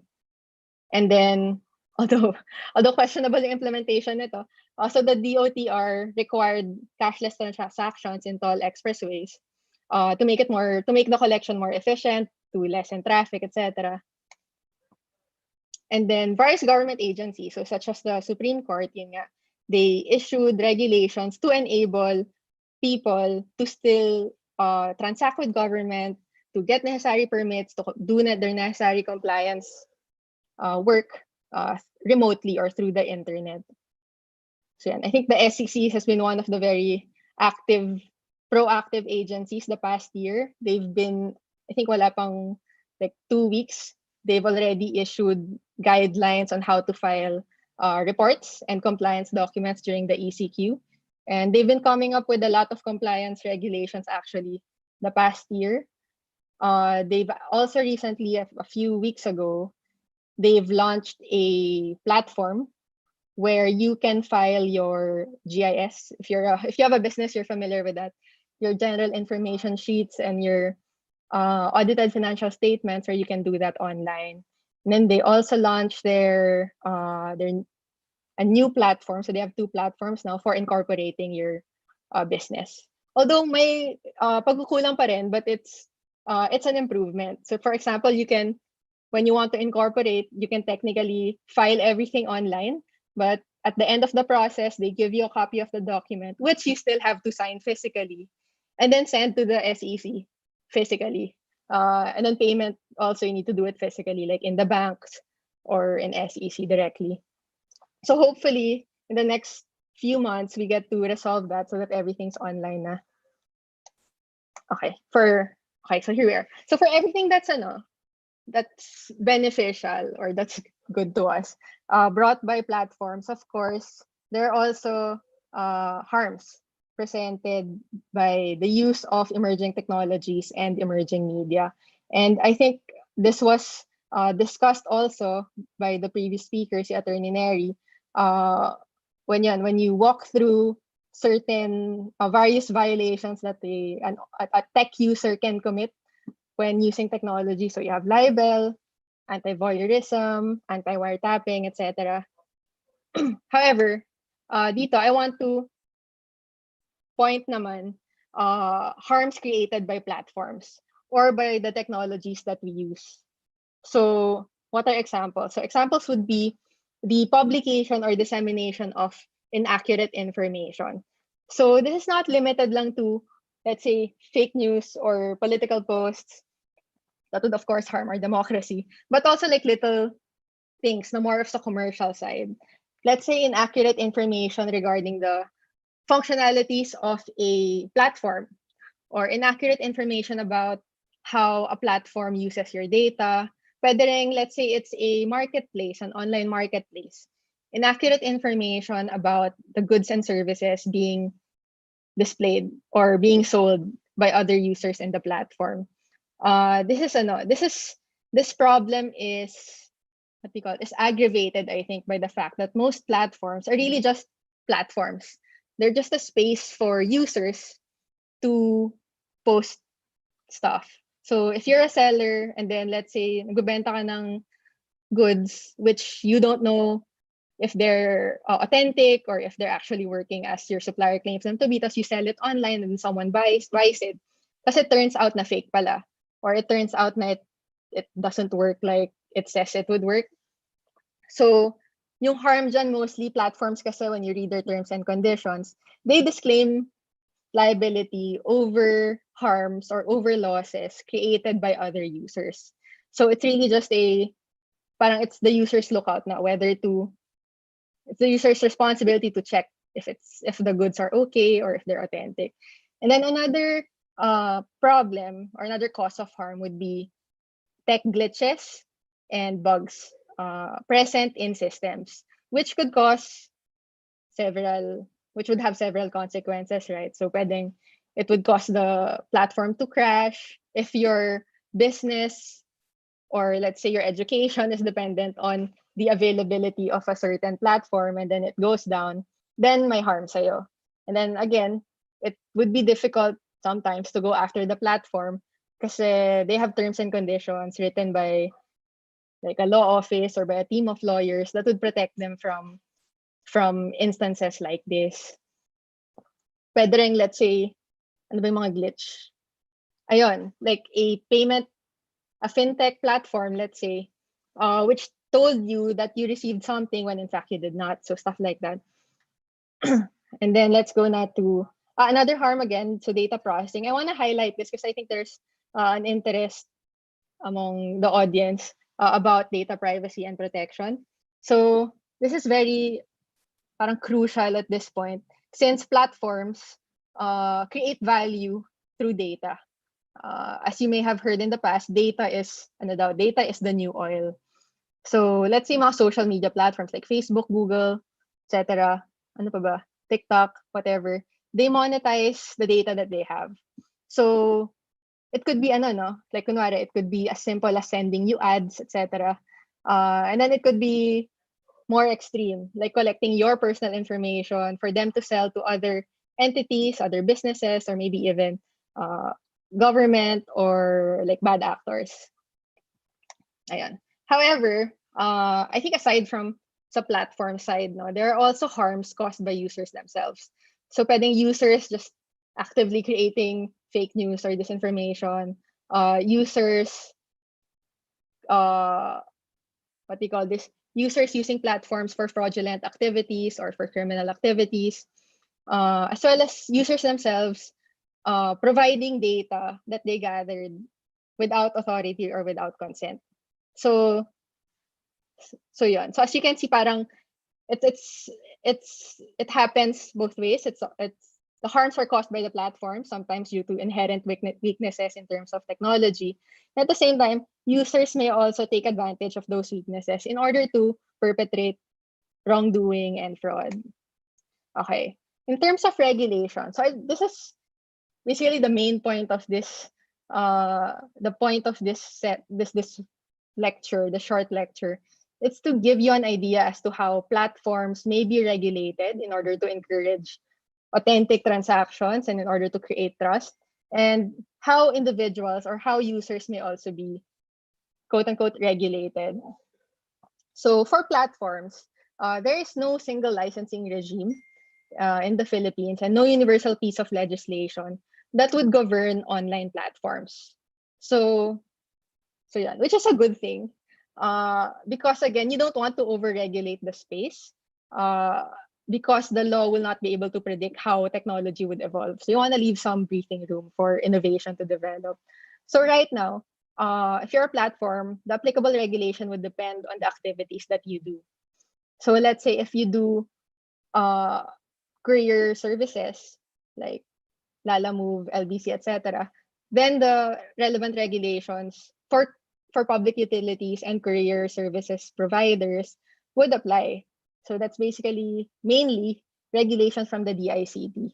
So actually riders need to get some sort of clearance and permit from the DICT in order to do parcel delivery services. If you do payments, if your platforms would do payments, then you're regulated by the Bangko Sentral and you might need to get a license or some specific type of registration in order to do that.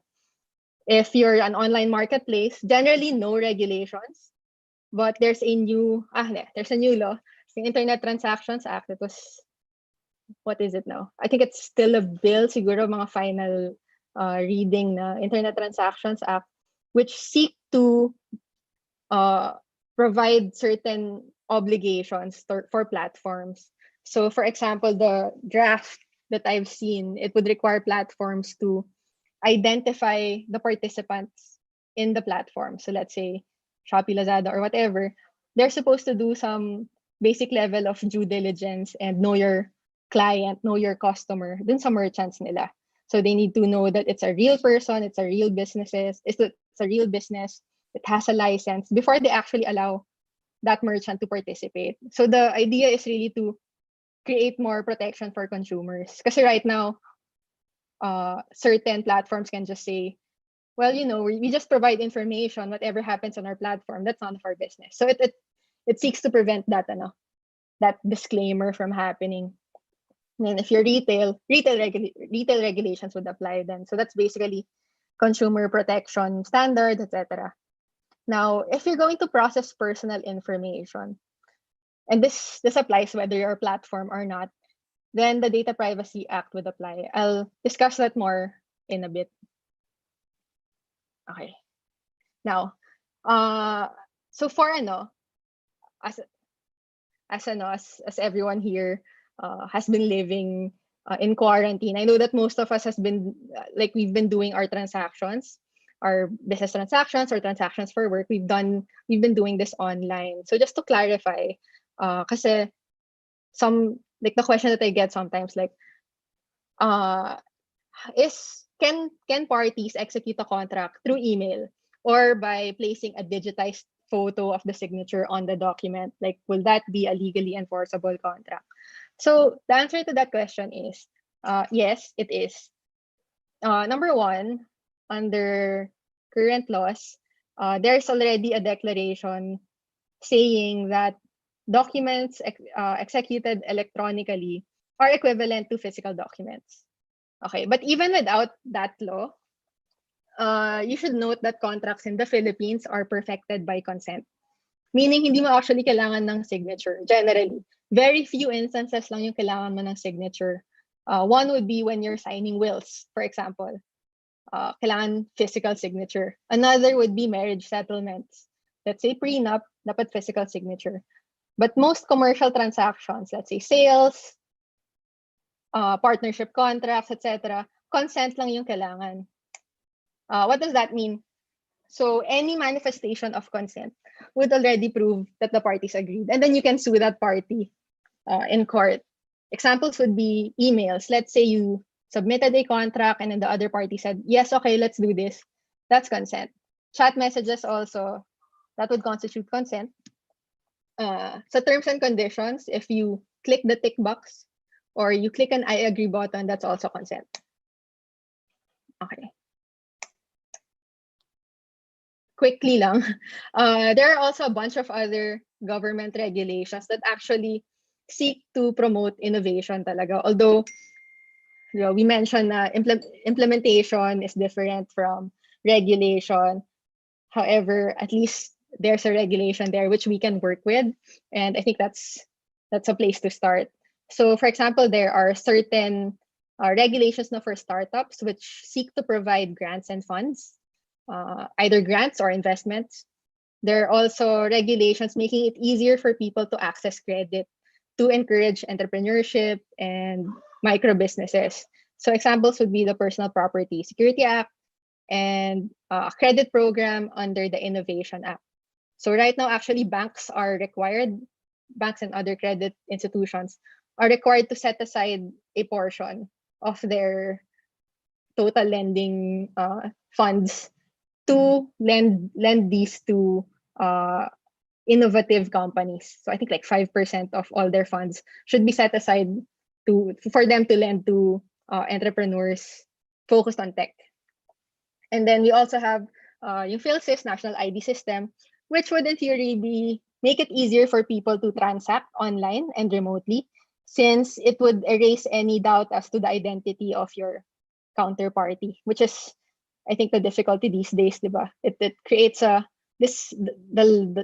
inability to ascertain the identity of the person that we're dealing with.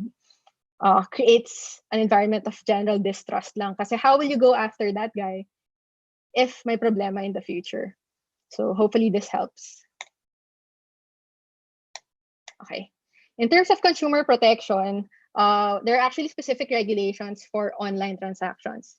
So the Consumer Act of the Philippines, that would regulate, let's say, yung mga minimum standards of protection, like minimum warranties, how promotions should be made, etc. So this was passed in 1993. So obviously it failed to take into account internet businesses. Ganyan. However, the E-commerce Act eventually said that the Consumer Act would apply to all transactions done online. And then the Cybercrime Prevention Act also, it creates a disincentive for bad actors or those with criminal intent to take advantage of technology to perpetrate fraud. So just to emphasize, all your rights and obligations that would exist in an analog or a physical transaction, all of those would also exist when you do it electronically. And I think the law recognizes that doing harmful things online creates a parang higher degree of harm by virtue of the fact that the Cybercrime Prevention Act imposes higher penalties for offenses done online. And then, yun nga, may specific regulations like anti-wiretapping, anti-voyeurism, etc. Yeah. Ibig sabihin yung tax din, kasi I think this created like a big issue last year when the BIR came out with a regulation reminding or saying that online businesses must pay income tax. So actually, even without that issuance, there was already a BIR law. There was already a tax law, a BIR regulation, saying that online businesses must pay income tax. So it was really just a reminder. And there are still exceptions. So let's say if you're earning less than 3 million, you don't have to pay VAT. So stuff like that. Basta all your obligations in the physical world are present in the digital world. Okay. Now let's go to data privacy, because I think this is very controversial and also very important to us as private persons. So the data privacy law in the Philippines, this was passed in 2012 and was made effective around 2017 when the implementing rules was passed. So it's actually very comprehensive. And just to highlight how comprehensive it is compared to the regulations of other countries in ASEAN or even in the world, I think we're one of the few countries that actually made it a criminal violation to process personal information without authority. In other countries, that's just a civil liability. Ibig sabihin, you pay a fine. And then, and at the same time, yung coverage ng data privacy law natin, it covers everyone who processes personal information, not just businesses or not just platforms, but everyone. So let's say you're a sari-sari store, you process data, you're covered. You're a professional, let's say you're a lawyer, you're a doctor, engineer, etc. You process personal data, you're covered by the law. So it doesn't distinguish. So private or government, coverage by the law. Okay. Ayan. However, it's if you analyze data privacy in the context of the digital economy, let's say how tech companies process data, then you can see how harmful it actually is, or how powerful data collection and processing can be if you're a tech company. So due to the increased online transactions, there have obviously my increase in collection and processing, right? So sometimes it's very obvious if you're a user of the platform how your data could be used. So obviously they need your data to provide you with the services, right? If you're Facebook, you need to provide them your email, your name, basic information. Otherwise, you won't be able to use the service. So same thing if it's a if it's a fintech platform, you need to provide them maybe your bank details, your credit history, your educational background for them to assess if you're worthy if they can extend you with their credit products. However, sometimes the use of the data is not that obvious. So it has led to the creation of a secondary market for data. Let's say data that's collected for one thing. Let's say you signed up for a fintech, a lending product or a credit product. Your expectation is your data will only be used for them to assess if they want to give you the product or for them to collect against you. However, sometimes they also share this data to other companies. So they share it to brands to create targeted advertising. They share it to R&D companies for them to develop products. Sometimes very harmful, diba? They share it to insurance companies para tumaas yung premium mo, or it's going to be hard for you to get products. So anyway, ayun. So the Data Privacy Act, it's very broad. If your government, you still need to comply with it. So I'm sure yung SK would work with a lot of government offices. So they are still covered. Although there's an exception for government, the exception granted is very limited. The Data Privacy Act won't apply to data processed by government that's necessary for them to process for a public function. So limited lang. Let's say, ang example niyan would be Register of Deeds. Obviously, kailangan nilang makita yung address and yung name ng may-ari ng lupa. And then they don't need yung consent pa nung may-ari ng lupa para i-process yon. Kasi otherwise, they can't do their mandate. So similarly, let's say NSO, ganun din. However, let's say if LGU ka, and then you're processing all sorts of data without them being directly connected to a function given to you by law, then that's questionable na. I think example dito would be itong pandemic. LGU started publishing names of people who tested positive as well as their address. So siguro ang argument dun is they need it for public safety. However, to do that, you don't need the name. Maybe you just need the general address, like the barangay or the city, whatever. Just aggregated data. You don't need to publish yung identity ng person because that's already beyond. I mean, it's overbroad na. Ayan. Just to emphasize, no, in other countries kasi like the US, so they have it per state. Wala silang baseline privacy law. They have it lang per state. Like in California, you're only covered by the regulation if you earn a certain income and if you're a business. If you're an individual lang, you won't be covered by the law. But in the Philippines, we made it so broad. And bakit natin ginawang ganon? Actually, this law was lobbied by the BPO sector. Kasi if you're aware, the EU, the European Union, they have their own data protection regulation, the GDPR. And under that law kasi, EU companies can't transfer data to jurisdictions that provide inadequate protection to personal data, right?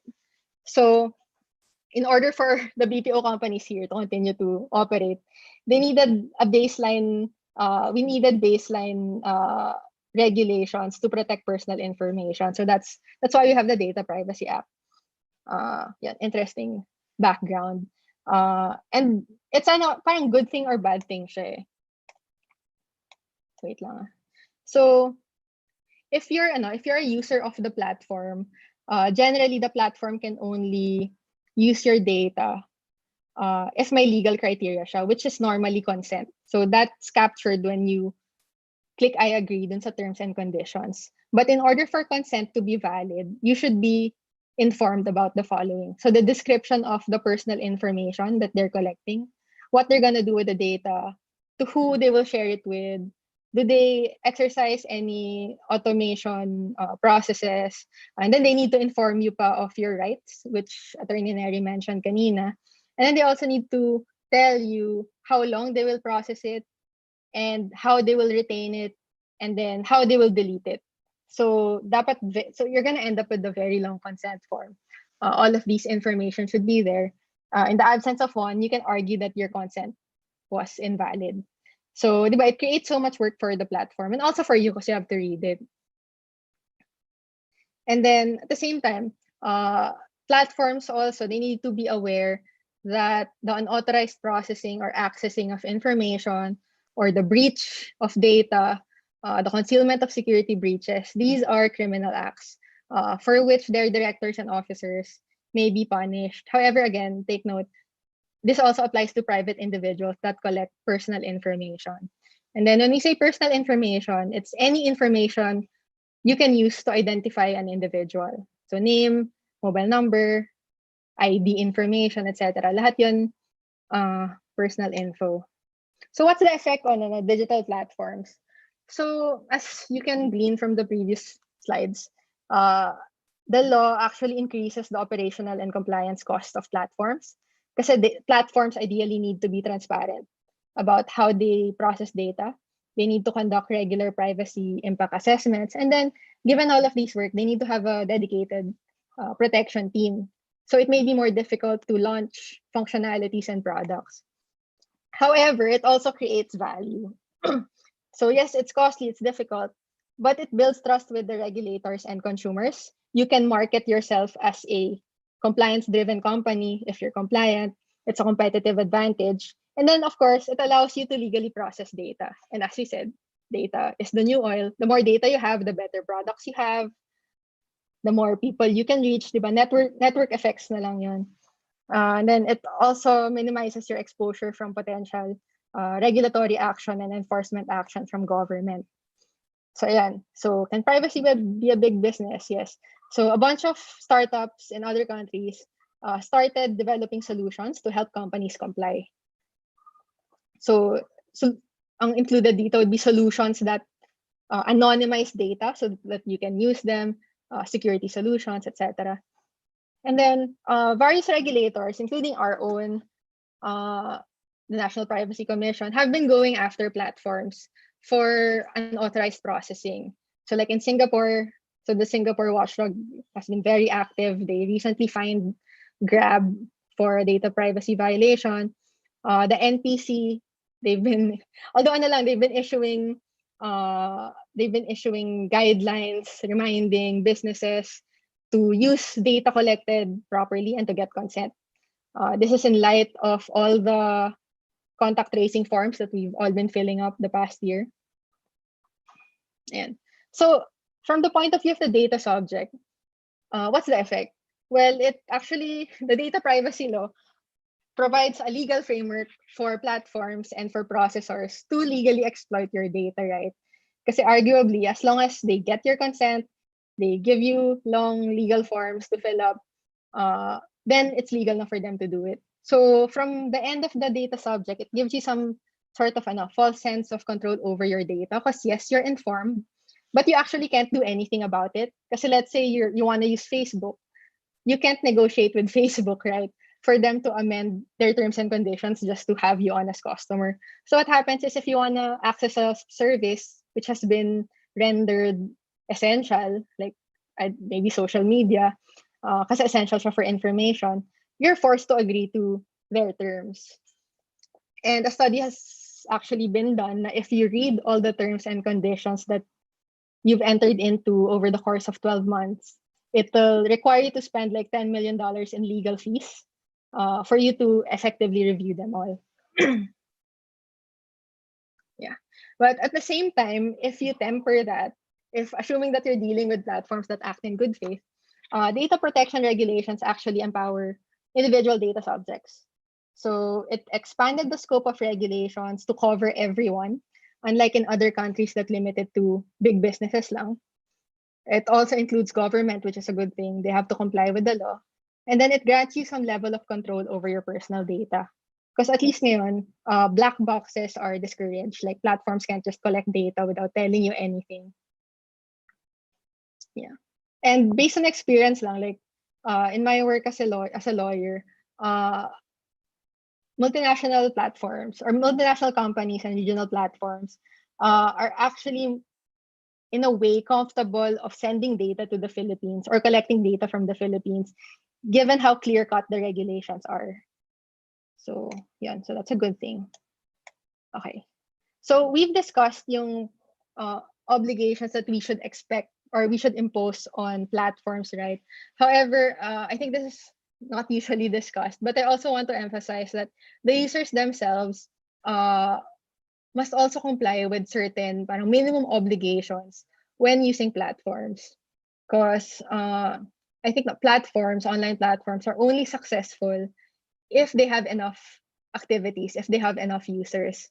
Because that way, you can take advantage of network effects like effective algo, better functionalities. If maraming users and the platform was able to get data from those users in a legal way. Kasi sometimes naman product improvement, you only need anonymized information, not necessarily the identity of individuals. So, yun, it's important for users also to act in a way that would build trust in the system. So how do you do that? Well, you comply with fair platform terms. When you deal with other users online, you should do so in good faith and parang fair dealing. And you should not take advantage of tech weaknesses. Because so I've seen this in the past, right? Like sometimes when technology fails, users would blame the technology and then go away with, and in the context of, let's say you got something na you had no right to retain, right? Let's say ATM machine. Nag-withdraw ka sa ATM machine ng 10,000 and then binigyan ka ng 50,000. So you can argue kasi na, well, it was their fault for building a lousy product. They gave me 40,000. So I have the right to keep it. However, well, legally, you don't have that right. And you must always act in good faith. Na if you receive something na wala kang right, ibabalik mo siya. So this is even more important in the context of more sophisticated software. Kasi any software engineer will tell you na no platform or no software is perfect. there's no such thing as a bug-free or error-free product. So, ano pa rin, parang we take that as we live with that fact na tech can always fail, and we shouldn't take advantage of tech weaknesses, because if we do, that discourages innovation. It discourages platforms and other users who may have been harmed from using these technologies. So, okay. So, closing lang. So, in closing, in terms of platform regulations and online regulations, I think yung COVID-19 experience should and has been shaping a review of government policy and regulations. And although development has been slow, a lot of government agencies have actually been very active and been very sincere in wanting to develop more regulations to encourage online transactions. So you have the BSP, they've always been the most active one, the SEC, and then some LGUs. So, yun, small wins, we'll take it. And then regulations must always balance the need to protect the public and the need to always ensure that they can facilitate innovation. So we should be careful about over-regulating certain areas of certain areas. And then now for effective platforms, to create effective platforms, again, no technology is perfect. Both the platforms and the user must do their part. Although arguably, of course, the platform would have the heavier burden, since they have the resources, they have that ability to create safeguards in their systems. Users should also act in good faith, according to the rules of fair dealing, to further encourage collaboration and use of emerging technologies and shared accountability. Thank you. That's all. Okay, If you thank have you so any much. questions, Yeah, thank you, Lars. Actually, we'll wait for 1 minute not to probably entertain one question from our audience here, and then guys, if you have questions about Dicini law's practice, how technology companies could actually position themselves in light of the rising digital like the extension of laws to digital technologies or the application of laws to digital technologies, then Lara here of the Cine Law could actually provide shed some light on that. Lars, how do you actually ano yung mga meron bang advocacy programs ang Cine Law? advocacies. While we work closely with startups, I think yun yung parang one of our main thrusts talaga, especially during the past year. It's in assisting startups. We provide consultation services for free in partnership with Kubo. And then in terms naman of capacity building, our NGO arm, Digital Freedom Network, we work closely with the UP Law Center in order to build capacity for organizations and government offices. So let's say yung SK, if you're looking into launching certain projects or like digitization initiatives, that's something we can work with. Like we'll handle yung parang regulatory legal aspects of it. Yeah. Okay. Eto bang consultations na to free ba to or meron ba siyang ano? Yeah. If you sign up with Kubo, which is for free, kasi sila yung parang nag-aayos ng sign-ups, they do the initial vetting, it's for free. Yeah. Okay, guys. So if you have projects soon in the future na related, like you want to come up with you have a project and you want to monetize it, you want to turn it to a startup, then Dicini Law here is the best law firm to talk to when it comes to transitioning into the legal aspect of building a company here. So always take note of that, guys. And I think Lara here provided you guys with the email, and Lars, if you could actually drop the email in the chat button so we could add chat option so our participants here could actually also contact you after that. Okay, yeah. I don't think we have any more question.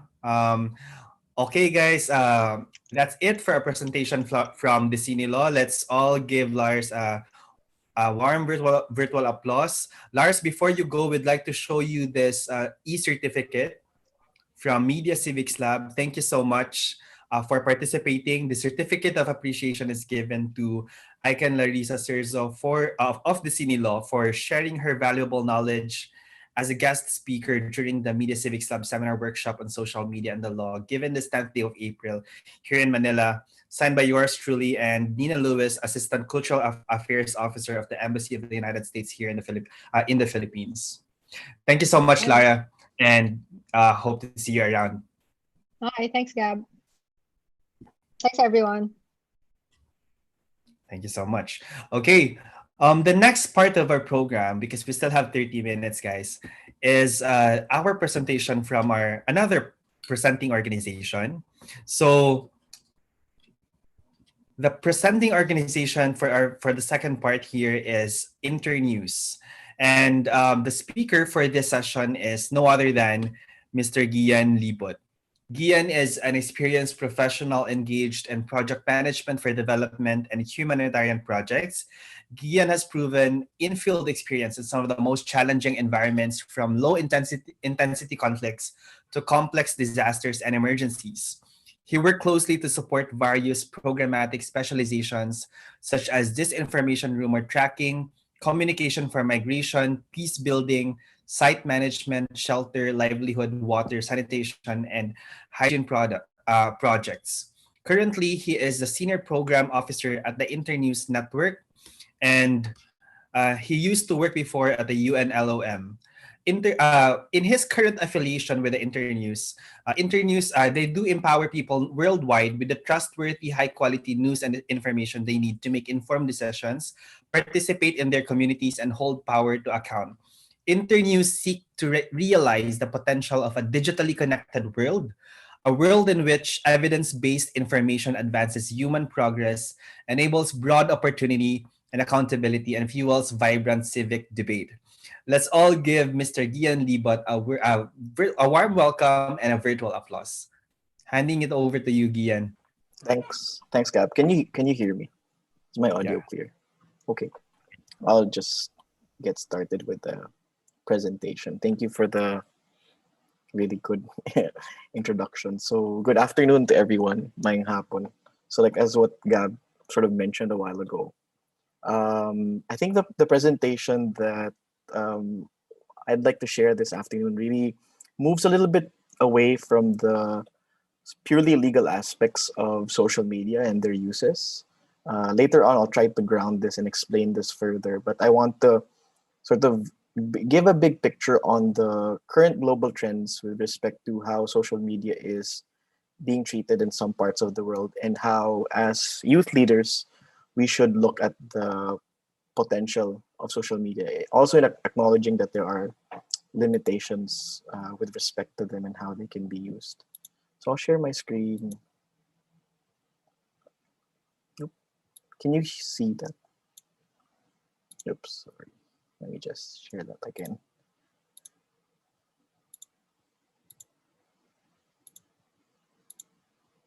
Can you see that?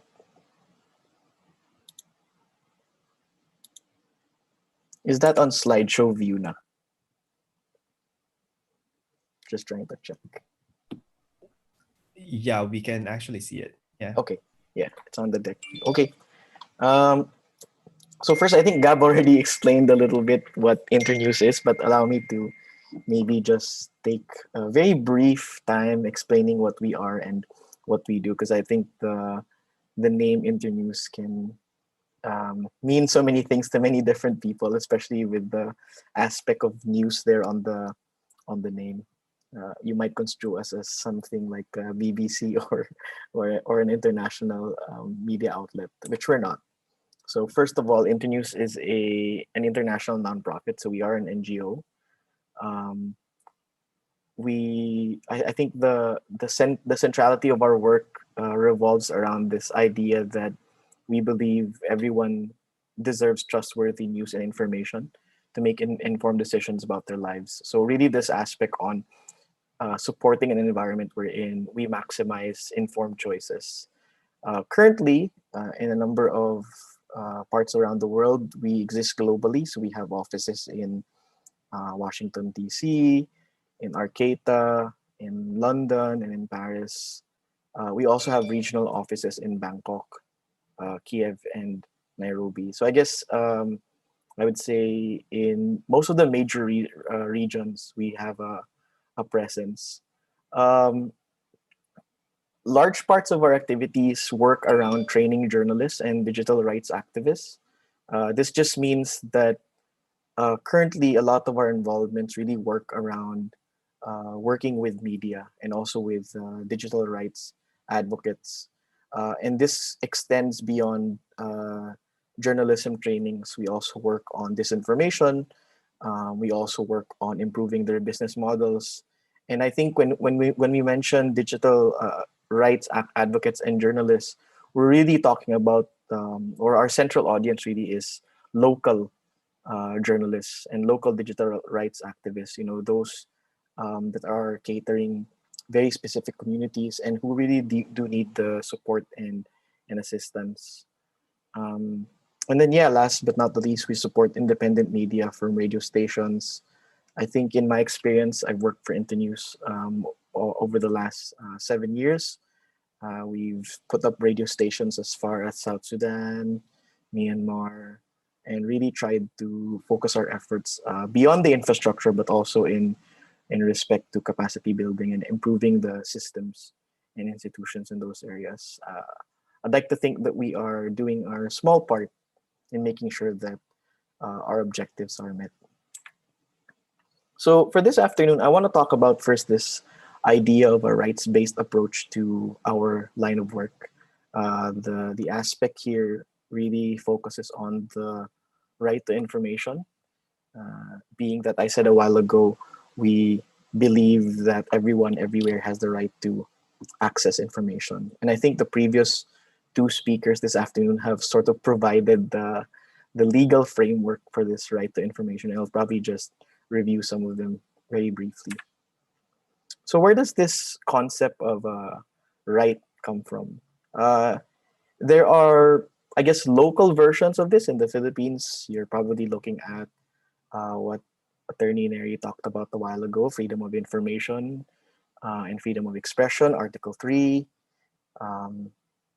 section, trying to remember, in the 1987 Constitution.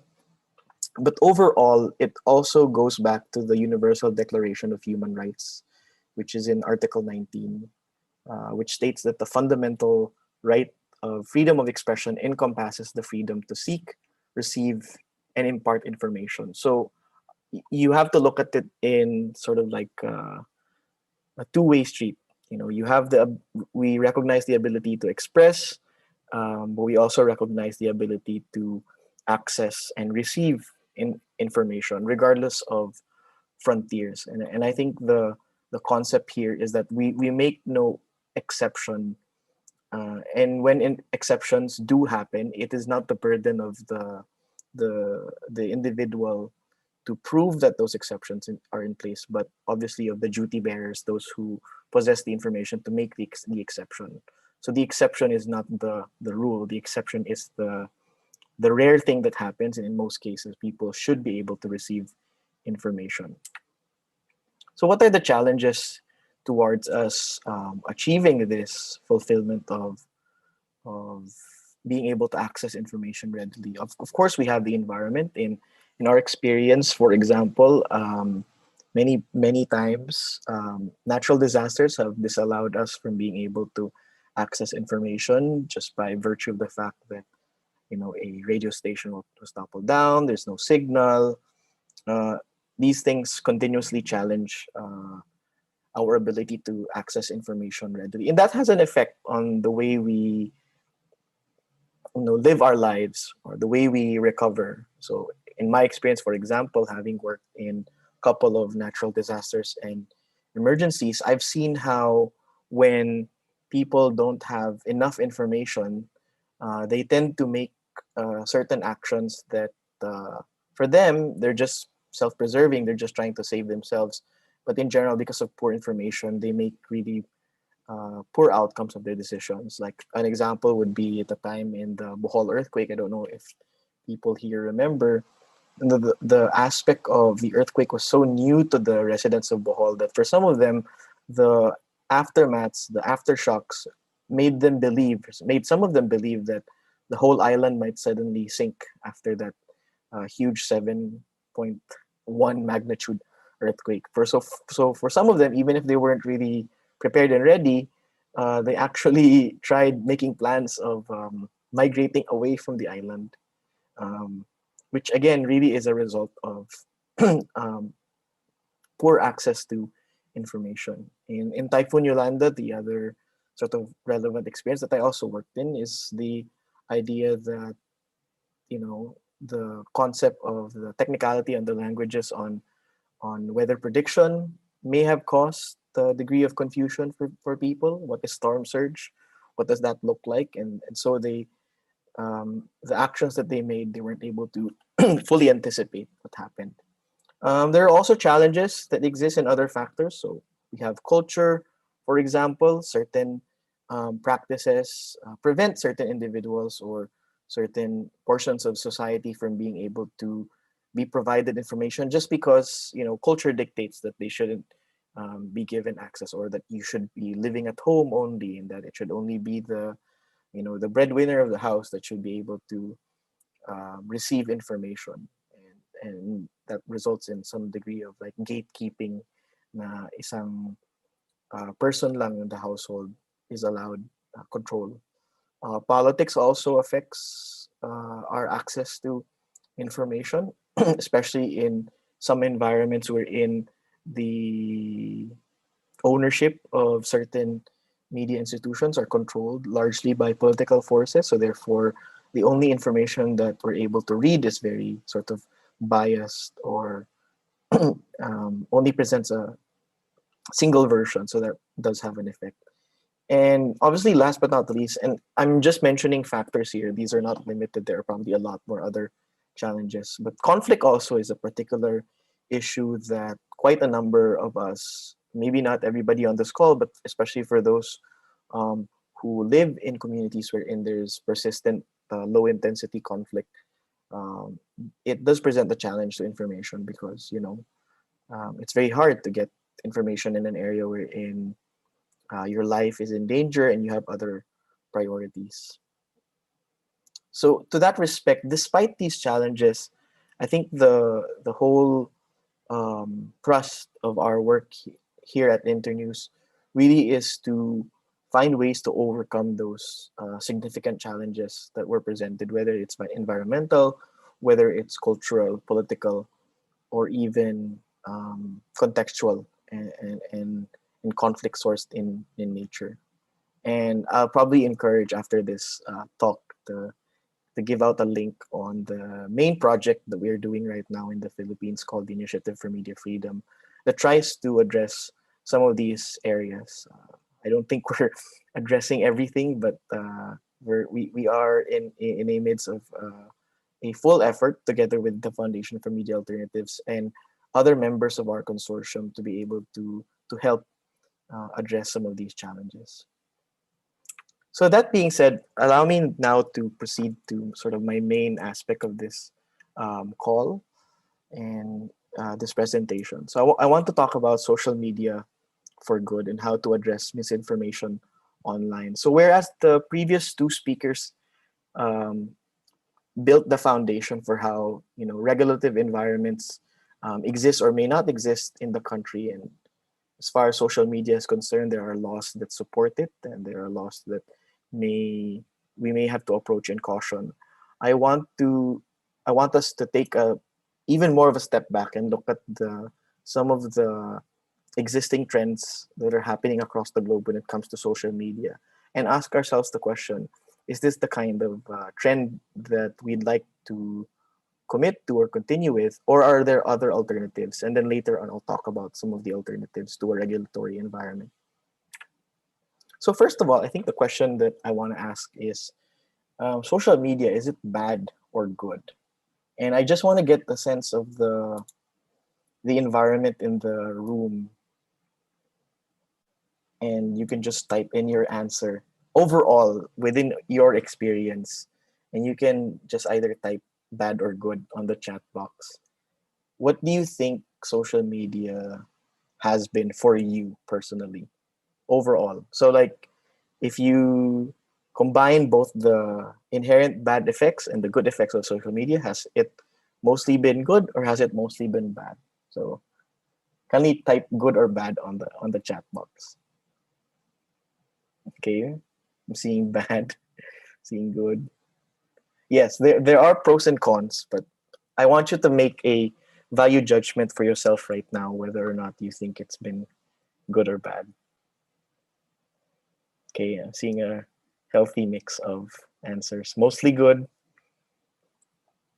Some say it's mostly bad.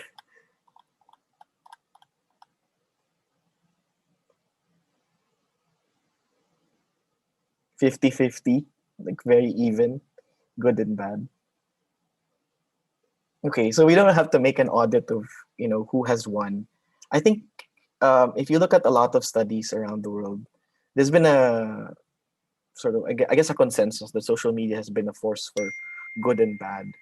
Um, I want to start off first with some of the, I guess, bad things with respect to how social media has affected the environment, especially persons in general. And these are not the only things that social media has done, but I think these are the things that we've across the board seen as having significantly affected um, a lot of people's lives. The first one is social media, or the use of social media has actually been linked to higher levels of loneliness, envy, and anxiety. A lot of uh, people, especially the youth, have reported higher levels of feelings of anxiety, and even in some ways depression. Although these studies are still kind of mixed whether or not social media is really the only factor, but it seems like the age we're in, we've been able to allow more users of social media has also been the age where the results of a lot of studies with respect to the mental health of individuals has given the sort of the assumption that social media is probably linked to higher levels of these negative feelings. Second is social media in many parts of the world has exponentially affected the promotion of societal divisions. So, for example, in the work I've been, I had the privilege in working in some of the more tougher environments, like in South Sudan. I saw the use of social media being promoted um, as a tool for establishing tribalism, increasing hate speech against certain ethnic groups. That was quite a huge manifestation, and social media acted as like a multiplier. So it's not to say na walang hatred then. I think there was, but that sort of union or coexistence was even put more in danger when you had elements such as Facebook and Twitter being added to the mix, and people sort of poured in some of their thoughts, and that made the aspects of it, which were, I guess, manageable then, but became a bit harder. In Myanmar, we saw how the unregulated use of Facebook, for example, allowed for the proliferation of discrimination against Rohingya people, and caused this massive displacement that you probably heard at some point in your life. Now in the Philippines, for example, we see even more societal division when it comes to political leanings, whether we belong to a specific political color or not. Are we Dilawan or DDS? That becomes sort of like the line in the sand that a lot of people are drawing when it comes to associations.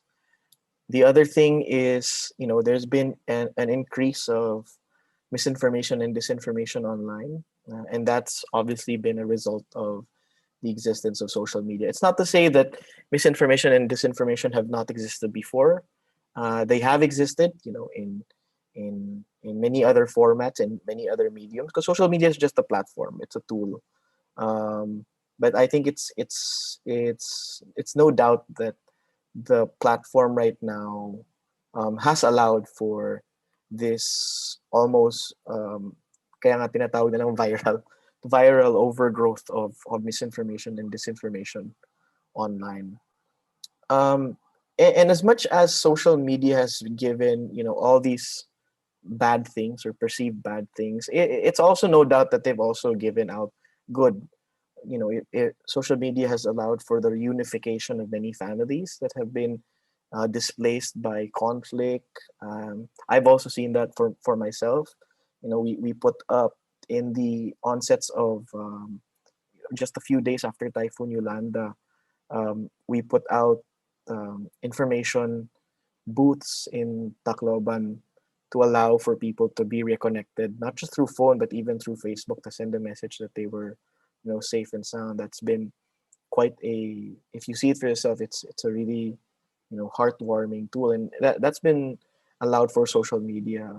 We feel like the world in general has been smaller because you get to interact with somebody, many thousands of kilometers away by a touch of a button.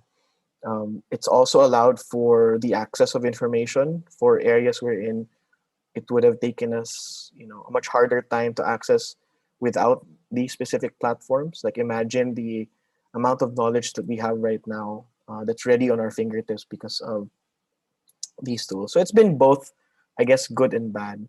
And in that extent, I'd like to again once ask the audience right now, given this sort of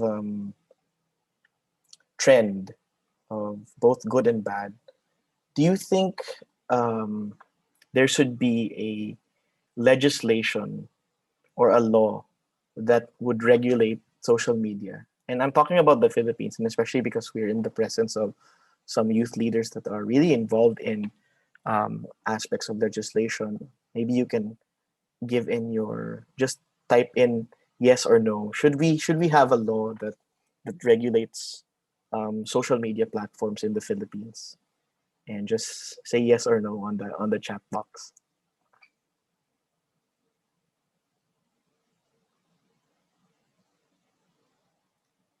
Feel free to type yes or no if you can. Okay, I'm seeing a lot of no's. So there shouldn't be any law. Okay, that's an interesting answer here. There should be, however, Hyacinth cautions that it's prone to abuse, so it's probably no. It's a regulation, I think, for many people, except for maybe some few of you say yes. How about this aspect of fake news? So, going even more specific with social media usage, should fake news be illegal? Should there be a criminal punishment for fake news? Yes or no? Seeing a lot of yeses.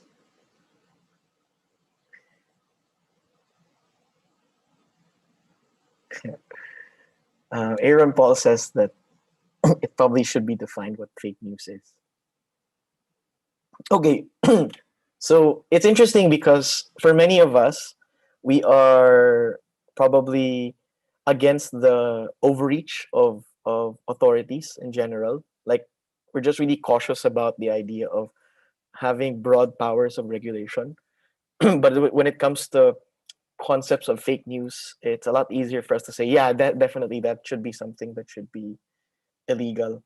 And I think that's normal in a sense, because I guess for many of us here, fake news has been a daily thing, and I guess it's been at a stage where we're very frustrated with it, that maybe there should be an easier solution to deal with it.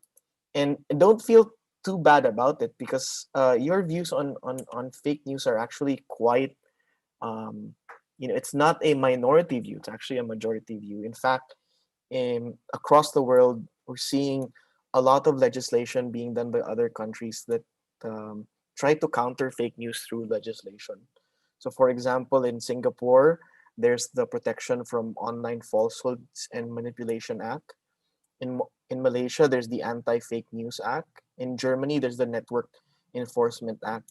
And many of these legislations vary from punishing the author of the post, and punishments range from, in Malaysia, I think it involves imprisonment to as much as 6 years.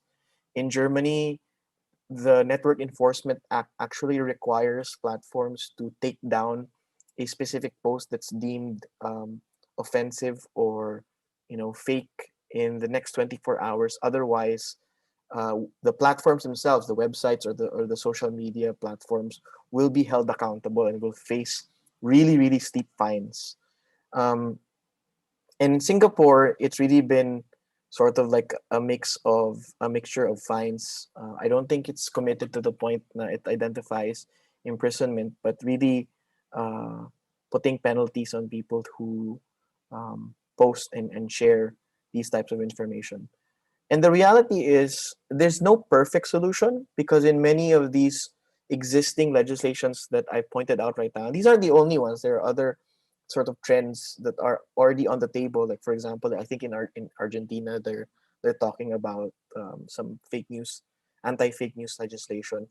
Many of these existing legislations um, don't come without their fair share of criticism. So, for example, in Germany's Network Enforcement Act, it seems very benign, or there's nothing wrong about putting the responsibility to the platform. And it doesn't really punish the users; it punishes the platforms with heavy fine. No one's really going to jail. It's just that you're probably going to be really punished severely. But at the same time, it's also come into the point wherein it's made platforms a bit more overcautious tuloy. So hindi na masyadong free yung information and environment, because they're so afraid of being a potential violator for this act. So there is a degree of chilling effect with any type of regulation that we have, specifically when it comes to this kind of legislation. And when I'm seeing on the screen a lot of people saying yes, the um, criminalizing fake news, it's also not surprising to us, especially at Internews, especially because in the last report that I encourage you to maybe read up on, the Information Dystopia report, we saw that 80% of internet users in the Philippines that we surveyed um, actually want some kind of legislation that counters fake news. So you're not alone in this kind of feeling, and I guess it's just the reflection of the fact that fake news really is such a big problem that we want something to solve it easily. Now, given that I personally want to come in and talk about alternatives towards harsher legislation, so I leave the capacity of our good youth leaders here to think about probable legislations. But given that, like what I said a while ago, there's no perfect legislation. All efforts being done by other countries have their own negative effects to free speech as well. I want to talk about alternatives. And in this, the alternative isn't that we have to regulate social media, but really, what are the things that we can do with our own platforms that we can explore to be able to address the aspects of misinformation. So yes, fake news is a problem, but legislation might not be the only thing that's on our table to be able to address it. And I make no guarantees. This is a very long process, but at the same time, there may be some lessons that we can take from various experiences, especially from the line of work that Internews has done, that may inspire youth leaders on this presentation to think about steps that they can take without resorting to punishing people. So there are three sort of themes that I want to talk about: creative information campaigns, fact check trainings, and community engagement as forms of alternative. Because after all, social media is just a tool. It can be a force for good or it can be a force for bad, but it can also be equally a force for good. So here's what we've done with respect to our experiences right now over the last 2 years. Each one of these pictures here represents some kind of association to the main themes that I talked about a while ago. So creative information campaigns. I hope you've seen this. Maybe even our colleagues from FMA can link the people here on this call. Some of the creative comics that were done by Manic Sabrera in cooperation with FMA that we supported. For me, this is a good example of a creative information campaign that doesn't just spoon feed people into, we all know fake news is bad, but maybe it's a message that we have to continuously evolve and package in different ways. And, examples such as this one, comics, illustrations, maybe even songs, or other types of creatives should be explored. Like, we can't just give up and say, well, we've already told people that it's bad. Might as well give up because we've done everything that we can. And I think the exposure to comics can, and even humor can lead to different consequences. So I guess that's a good example of a creative information campaign wherein we don't spoon feed the information, but we try to package it in a way that people are able to really understand it, or at least be entertained about it. The second effort that we've supported are fact check trainings.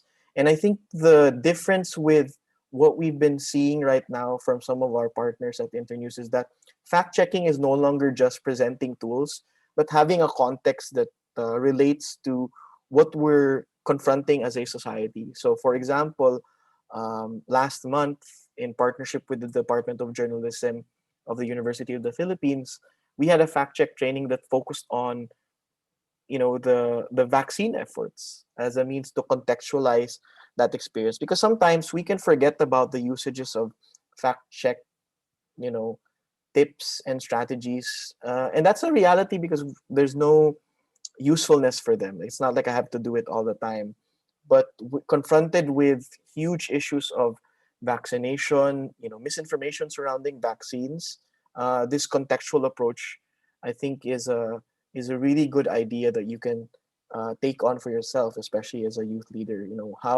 How can I ground the experience of fact checking that would be useful for my constituents and in my community?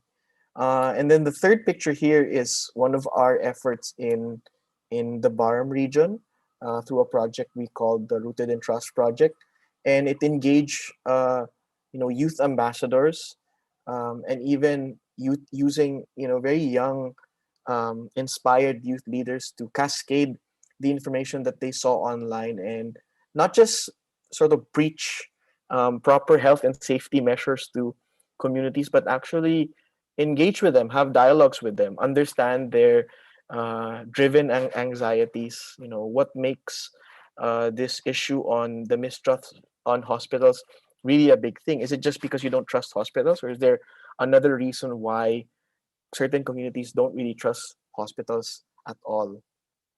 And yeah, I'm seeing on the chat box. Thank you for being here, Swaidi. You were a community patroller from the Rooted in Trust project. That was a really good experience. And I'd like to focus on that sort of case study within the BARM experience. And obviously, you can have your own versions of what you can do online, but allow me to maybe just introduce some level of structural inspiration that you can probably take and say, maybe I can do this in my own small barangay or community. So the problem that we had obviously was misinformation surrounding COVID-19. And this was way back last year, wherein our only problem was that people didn't want to get tested. Obviously now the problem has evolved. A lot of people don't want even to be vaccinated.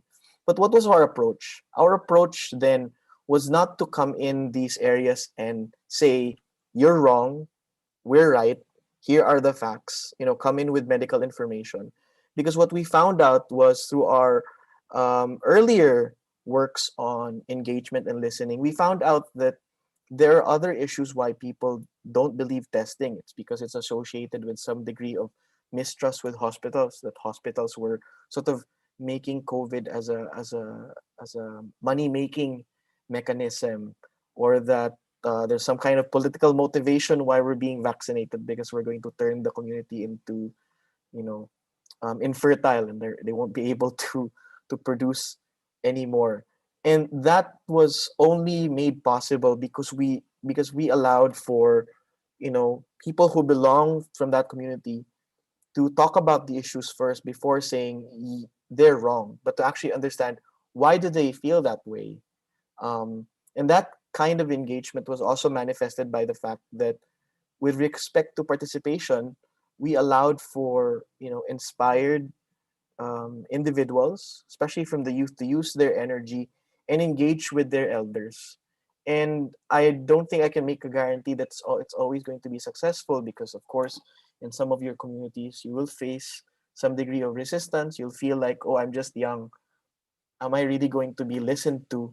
Um, that really didn't stop our volunteers from making efforts. And I think the fact that they came in with some degree of humility, you know, they didn't come in as if they know any better, opened up the opportunity for some of these people to actually express why they have this degree of mistrust. And that's when you open up the opportunity to really engage with populations that you were not able to engage before, because you're changing the dynamics. You're using the stuff that you learned online, the stuff that you utilize within your platforms, to say, I'm not going to just use it as a means to inject information, but I'm going to use it in a way that I can be able to understand my audience more. Why do they feel that way? And how can we work together to make sure that we get our message across?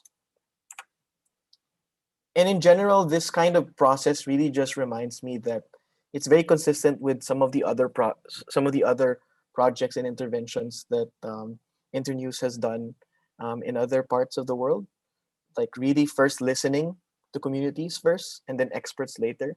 So always coming in these areas and not assuming that just because you're a doctor, just because you're a lawyer, you know any better. Of course, you probably know any better, but it doesn't mean that indigenous knowledge or indigenous information is any less, because these people, you know, they live their experience every day.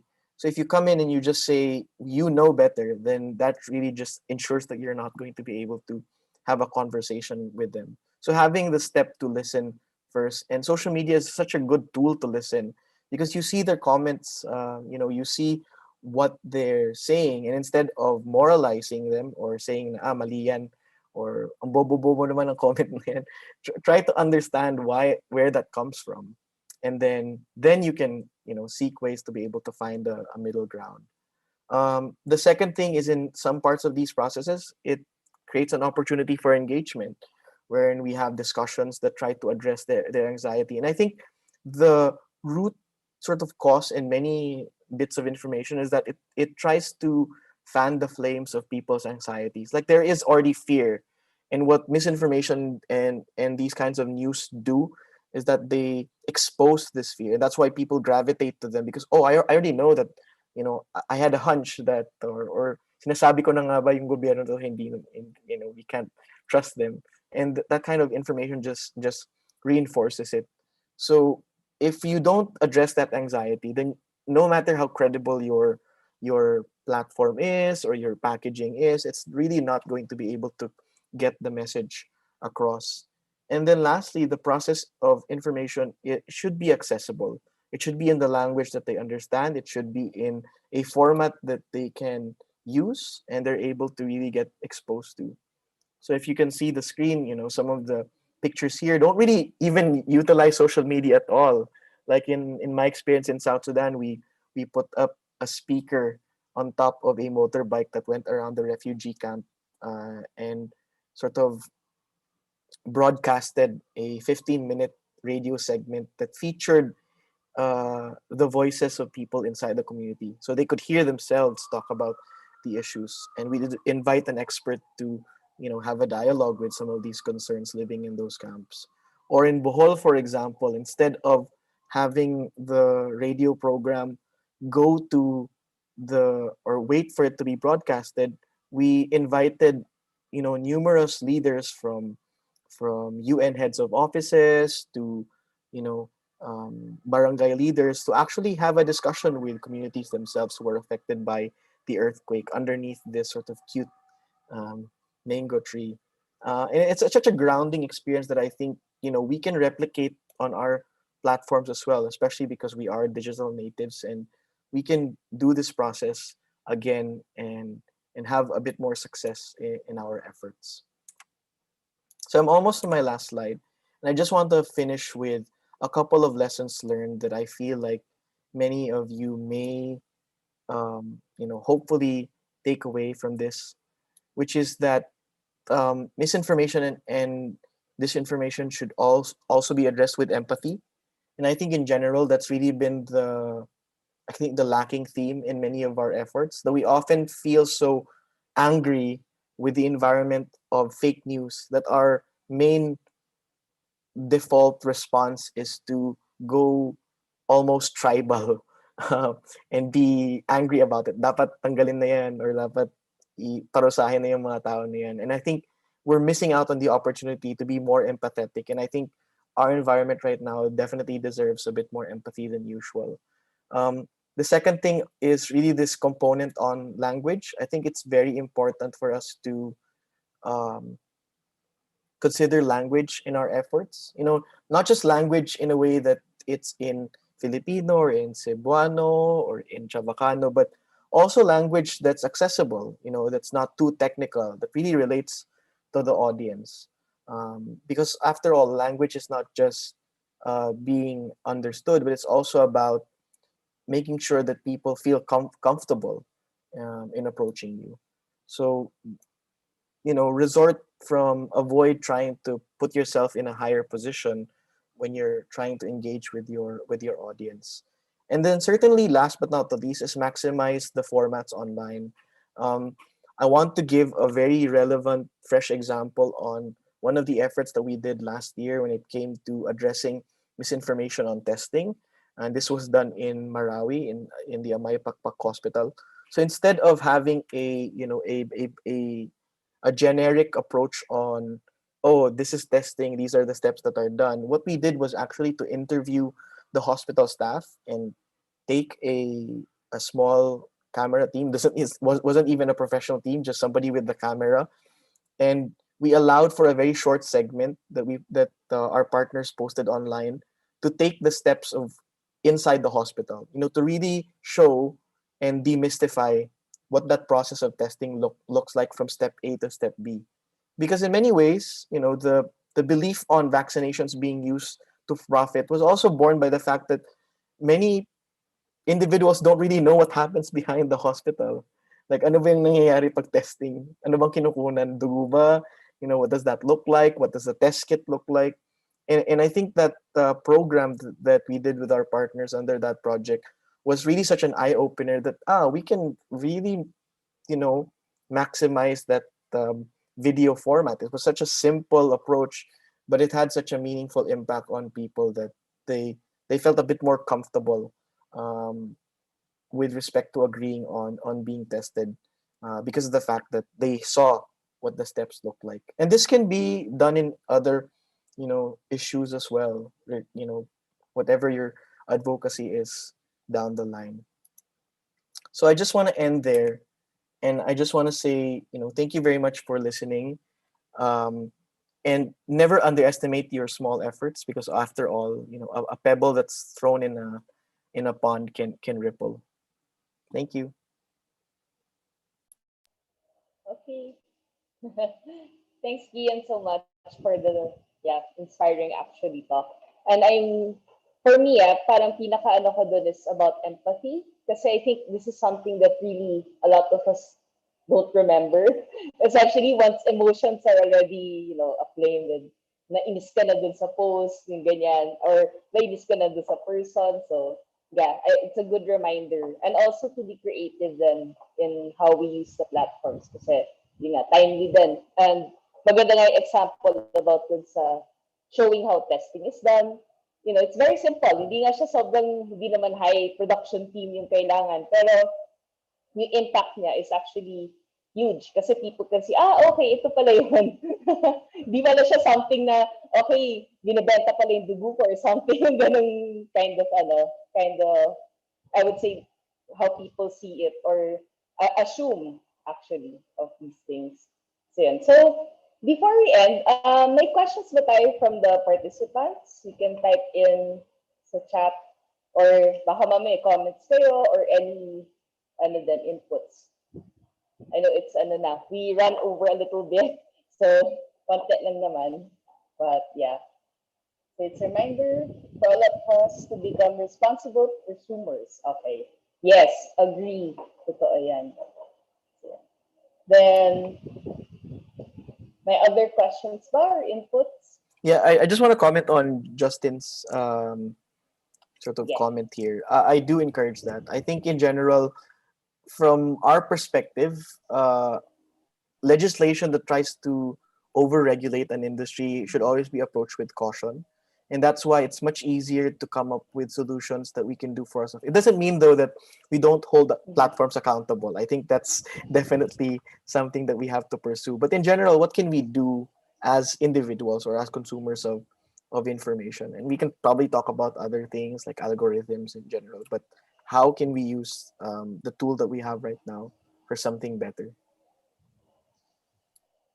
Yeah, agree. And magandang point din yan, yung holding platforms accountable then. So we shouldn't also forget. But we also do our part as consumers na. Kumbaga, yeah, it's it's a tricky, I know it can be overwhelming kasi sometimes ako personally, ganun yung nararamdaman ko pala. Ano ba to, ang gulo, ganyan. But yeah, I guess yung mga talks like this helps a lot. And it also helps us then to make sense of what we can do, what we can also kind of do, kumbaga our own little part. And in the same way, be part then of collectives or communities or groups then, wherein we can enact more change or So yeah. So any other comments or questions from our participants? If going once. Because actually after this din naman, we do have our Facebook group chats. We also have the Facebook group, and you can always reach out to us if may, let's say after this, may questions or may any other din kayo inputs regarding the Media Civics Lab seminar workshops. So before we end, siguro then we can start with giving our certificate to Gian and to Internews for their yan. Thank you for flashing the certificate. So we're giving the certificate of appreciation. So actually it's from Break the Fake movement and also from the embassy of the U.S. Embassy in the Philippines. So this is presented to Gian Libot of Internews for sharing his valuable knowledge as a guest speaker during the Media Civics Lab seminar workshop on social media and the law. So thank you so much, Gian, and thank you also Internews for giving that I would say inspiring and insightful lecture today, and also for all the other who presented today. Gab, you have any Yes, thank you. Sorry for that, guys. There's something I needed to actually rush into. So again, that was a very insightful talk from Gian of Internews. I'm pretty sure he has shared to you guys a lot of knowledge about navigating through social media seamlessly, especially yung mga insights niya about how to deal with COVID-related misinformation, what are the how do we actually, ano yung mga immediate na mga fact-checking programs, and even yung insights niya about how fact-checking organizations could actually up their game and in terms of like creating their creative assets for their information campaigns or for localizing their fact-checking mentorship programs by putting it into context. So, importante yung mga ganong knowledge because we cannot always, just rely on these educational programs. We always have to put them into context, local context, para mas maintindihan ng mga local leaders natin. So, I hope that you actually learned a lot from today's workshop. especially in terms of like armoring yourselves with, legal knowledge. I believe that knowledge could actually bring us a mile in terms of protecting ourselves. It's our first line of defense when we are whenever we find ourselves in the cross section of having to fight for our legal rights. And at the time of the pandemic and at the time when we're slowly transitioning to digital, it is so important that we know what our legal rights are in the digital world. Okay, so it's a wrap, everyone, for Media Civics Lab Seminar Workshop on Social Media and the Law. I'd like to thank everyone for participating. We hope to see you again in our last seminar workshop, which will happen on April 24. It's a seminar workshop on culture of positive participation. Our main speaker for that session is Jules Giyang, a head of community of Rappler and former PTV host. And that workshop will also serve as our graduation ceremony. So we will be giving certificates to everyone.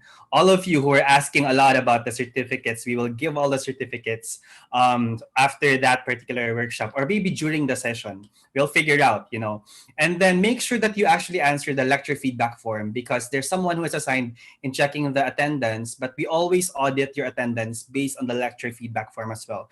That's one way for us to assess if you really finish the session until the end. If you haven't finished reading the reading list, make sure that you actually access these files. They're all uploaded in a Facebook group, but we also sent out emails. Please check the spam. Please check the promotions tab and the socials tab. They're all there. And make sure that you are part of the Messenger group as well, because that is the platform that we actually use to be able to communicate possible issues with technology, with the Zoom link and things like that. So Patrick Makiso of Media Civics Lab will be the point person for that. Now take note, we won't be having a workshop next week, but we will be replaying a watch party on the webinar on culture of positive participation, which happened last November. So the guests the guests who graced that event are Mary Lukunanan of YC who is the CEO of Vision International, and Suyo Mano, Roland Marco Garcia, who is the Director of Entrepreneurship and Innovation of FEU Institute of Technology, and Melrose Aguilar of UP Masscom. Now, we will be sending the next reading list for seminar workshop on culture of positive participation on April 22, 2021. So please watch out for that in our Facebook group. If you want to take detailed classes per subject, go to www.mediacivicslab.breakthefakemovement.com. Before I close, I'd like to thank our sponsors, Embassy of the United States and the Philippines, Foundation for Media Alternatives, Internews, Y-Loop Digital Solutions, and AIJC and USA. Thank you so much, everyone, for attending today's seminar workshop. I hope that you actually learned a lot. I hope you enjoy the rest of the week, and see you in 2 weeks for the last workshop and graduation ceremony. Good afternoon.